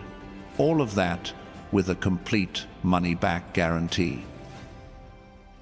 No conditions on the guarantee. No limit on how many times you listen before you request it. No questions required and no explanations demanded. If you listen and you feel nothing, if something in you says, "This is not for me," the $39 comes back to you in full. The only risk in that arrangement is the risk of not trying. And I want to say something about that risk, not the financial one. The other one. Every day that the gamma remains at less than its full operational capacity is a day the emergence moves more slowly than it is capable of moving. Not dramatically slower, not a catastrophic delay, but slower. And the cost of slower is not abstract for someone who is standing at the threshold of a season that is waiting for them. It is measured in conversations that haven't happened yet, in clarity that hasn't arrived yet, in the people who are still in their wilderness waiting for someone who carries what you carry to come and sit with them in it. The cost of waiting is not paid by you alone. And the person you are on your way to becoming, the one who inhabits fully what the formation built, who carries the full weight of what was prepared in them, who moves through the world at the operational frequency they were born into, that person already made this decision. Not because they were certain, not because there was no fear or no hesitation or no history of having tried things that didn't fully deliver, but because they recognized the moment. And they understood that the moments that shape a season are rarely the ones that feel perfectly safe and fully confirmed before you move. Now, before I tell you how to find what I've been describing, I want to say something important, because there are counterfeit versions of what Dr. Lake built. Not similar products with different branding. Actual counterfeit reproductions that use his name and his framework and offer nothing of what the genuine technology contains. They do not have the brain entrainment frequencies engineered into the audio. They are standard sound files wearing a different label. And the people who have purchased them have not experienced what the genuine technology produces, because the genuine mechanism is simply not there. The only verified source for the real genius song, with the actual brain entrainment technology embedded, with the 4 bonuses included, and with the full money-back guarantee honored, is the link I have placed in the description of this video and in the pinned comment below it. Not Amazon, not Spotify, not any search result that arrives when you type the name into a browser. The link in the description and the pinned comment is the only path that leads to what I've been describing. I say this not to create urgency, but to protect you. The counterfeits are real. The distinction matters. If you feel called to explore this, if something in what I've described is landing as relevant to where you are, that link is where you go. It is not an obligation. It is an open door for the people it is meant for. And whether or not this is the right step for you right now, whether the timing is right and the call is clear, or whether this belongs to a later moment, what I want you to carry out of everything we've walked through is not a product, it is the understanding. The gamma is real. The threshold is real. The formation you've been in produced something specific and irreplaceable and precisely calibrated to what comes next. And the frequency that was suppressed is not gone. It is returning. The signs are already present. The shoot has broken the surface. The tree is not waiting to begin. The tree is already in the process of becoming everything it was designed to be. And now, we go to the last part of this journey. The part that has been waiting at the end of everything, the reason all the revelations were given, the thing that cannot be reasoned into being, but can be spoken into presence. We go to the ceiling. I want to ask you to do something with me, just one thing, and it requires nothing physical, no movement, no action, no preparation. Just the particular quality of attention that knows how to receive something it has been waiting for. Take a breath, not a dramatic one, just the ordinary breath that arrives when you let the body remember that it knows how to breathe without your help. And then, let what has been built across everything we've walked through settle fully into place. The wilderness and the purpose of it. The gamma and the truth of what you were given and what it means that the giving was that large. The 7 signs and what they confirm about where you are. The architecture of what is coming and the magnitude of what you were prepared to carry. Let all of it be present in the room at the same time. Because what I want to do now is not say something new. I want to speak over what is already true, to give it the weight of being named aloud, to close the distance between what you have understood and what you will carry in the days and the months and the years ahead. I told you at the very beginning of this journey that by the time we were done, you would not just understand something, you would be transformed by understanding it. That was the promise, and I want to honor it now, not with more information, but with declaration. So here is what is true about you. You came into this world carrying something that most people around you did not carry in the same way. A frequency, a sensitivity, a capacity to perceive and to feel and to know things that arrived before the evidence, and sometimes in spite of what the evidence suggested. The world did not always know what to do with what you carried. And in the years of learning how to live inside environments that were not built for your frequency, something went quieter than it was supposed to be, but quieter was never gone. And the wilderness you moved through, the long season of preparation that felt at its hardest like punishment and at its softest like an endless waiting room, was not the interruption to your life. It was the mechanism of it. The depth of what it built is the exact depth of what the next season requires. Nothing was wasted. Nothing was excessive. Everything was precise. You are the light bearer. Not as an aspiration, as a description of what you already are and have always been. The one who carries illumination into every room you enter, not through performance, not through effort, but through the quality of your presence. People in your life have been changed simply by encountering you, not by what you said or did, but by the particular kind of attention you brought, the particular quality of seeing that made them feel genuinely seen. And that is not a small thing in a world where most people move through their entire lives feeling looked at but rarely truly seen. The light you carry is not yours to keep, it is yours to give. And the rooms that need what you carry are already in your life. The conversations are already available. The people are already present. The only thing that has been waiting is for you to stop managing the light to fit the room and start trusting that the room will adjust to the light. You are the pioneer. The one who goes first. Not the one who goes first because they are not afraid. The one who goes first precisely because they understand what going first costs, and they choose the path anyway. Because they can see far enough down it to know that what is on the other side of their going is worth what the going requires. The pioneer does not wait for the path to be confirmed safe before walking it. The pioneer walks it, and the confirmation follows. Every step you take in the direction of the calling, every aligned decision, every moment of choosing what you know over what you fear, is a step that makes the path more visible for the person who will follow where you walked. You are not doing this only for yourself. You are doing it for everyone who needs to see that the path is real before they believe they can walk it.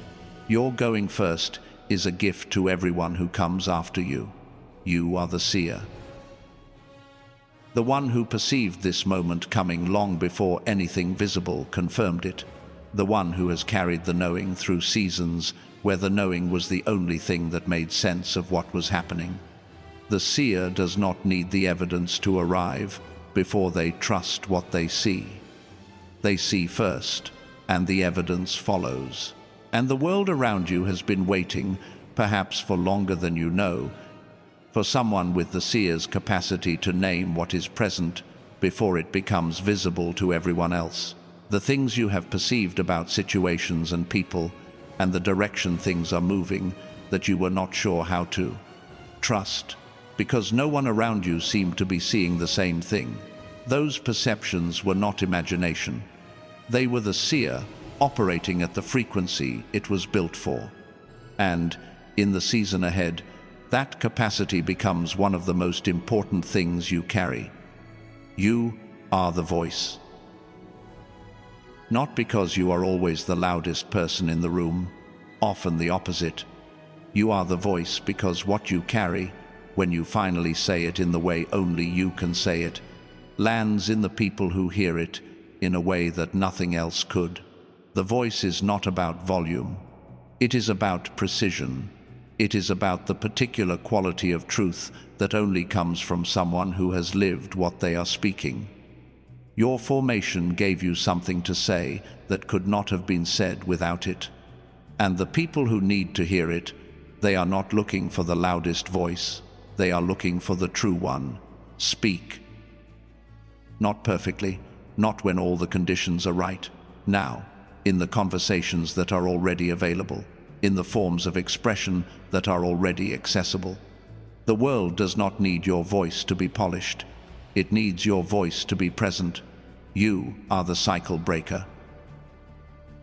This is perhaps the largest of the names I want to speak over you, because it carries the most weight, and it belongs to the most people, not just to you. The cycle breaker is not someone who sets out to break cycles. They are someone who becomes so fully themselves, so completely inhabiting the formation that was completed in them, that the old patterns simply cannot coexist with that level of presence. The patterns that have run in your family, in your generation, in the communities your life touches, the ones that have produced certain kinds of pain and limitation and repetition across more than your lifetime, those patterns are looking at their ending, not because you will fight them dramatically or confront them publicly or announce yourself as the one who is here to change things, but because a cycle breaker who is operating at their full frequency, who is living in the full expression of what they were formed to carry, simply changes the field. The pattern cannot continue in the same form in the presence of someone whose formation was specifically built to end it. Your emergence is not just for you. It never was. It is for everyone connected to you.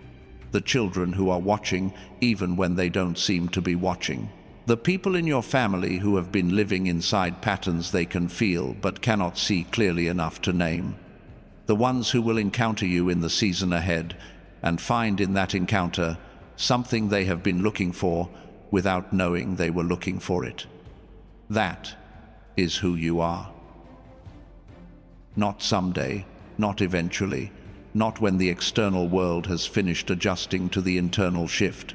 Now, in this season, standing at this threshold, carrying everything the formation built, Esther stood before the king for such a time as this. Not because the circumstances were finally comfortable, because the preparation was complete and the moment had arrived, and there was no one else who had been built for exactly what the moment required. David walked toward Goliath, not because he had finally found courage. He'd been missing, because the years in the field had built something that the field itself had been building him toward, and, when the moment came, the question was never whether he was ready. The question was whether he would go. And now, you. This is your such a time, not a metaphor borrowed from an old story. A structural description of where you are, in your actual life, in your actual season, carrying your actual formation, standing at the edge of your actual threshold. The preparation is complete. The frequency is returning.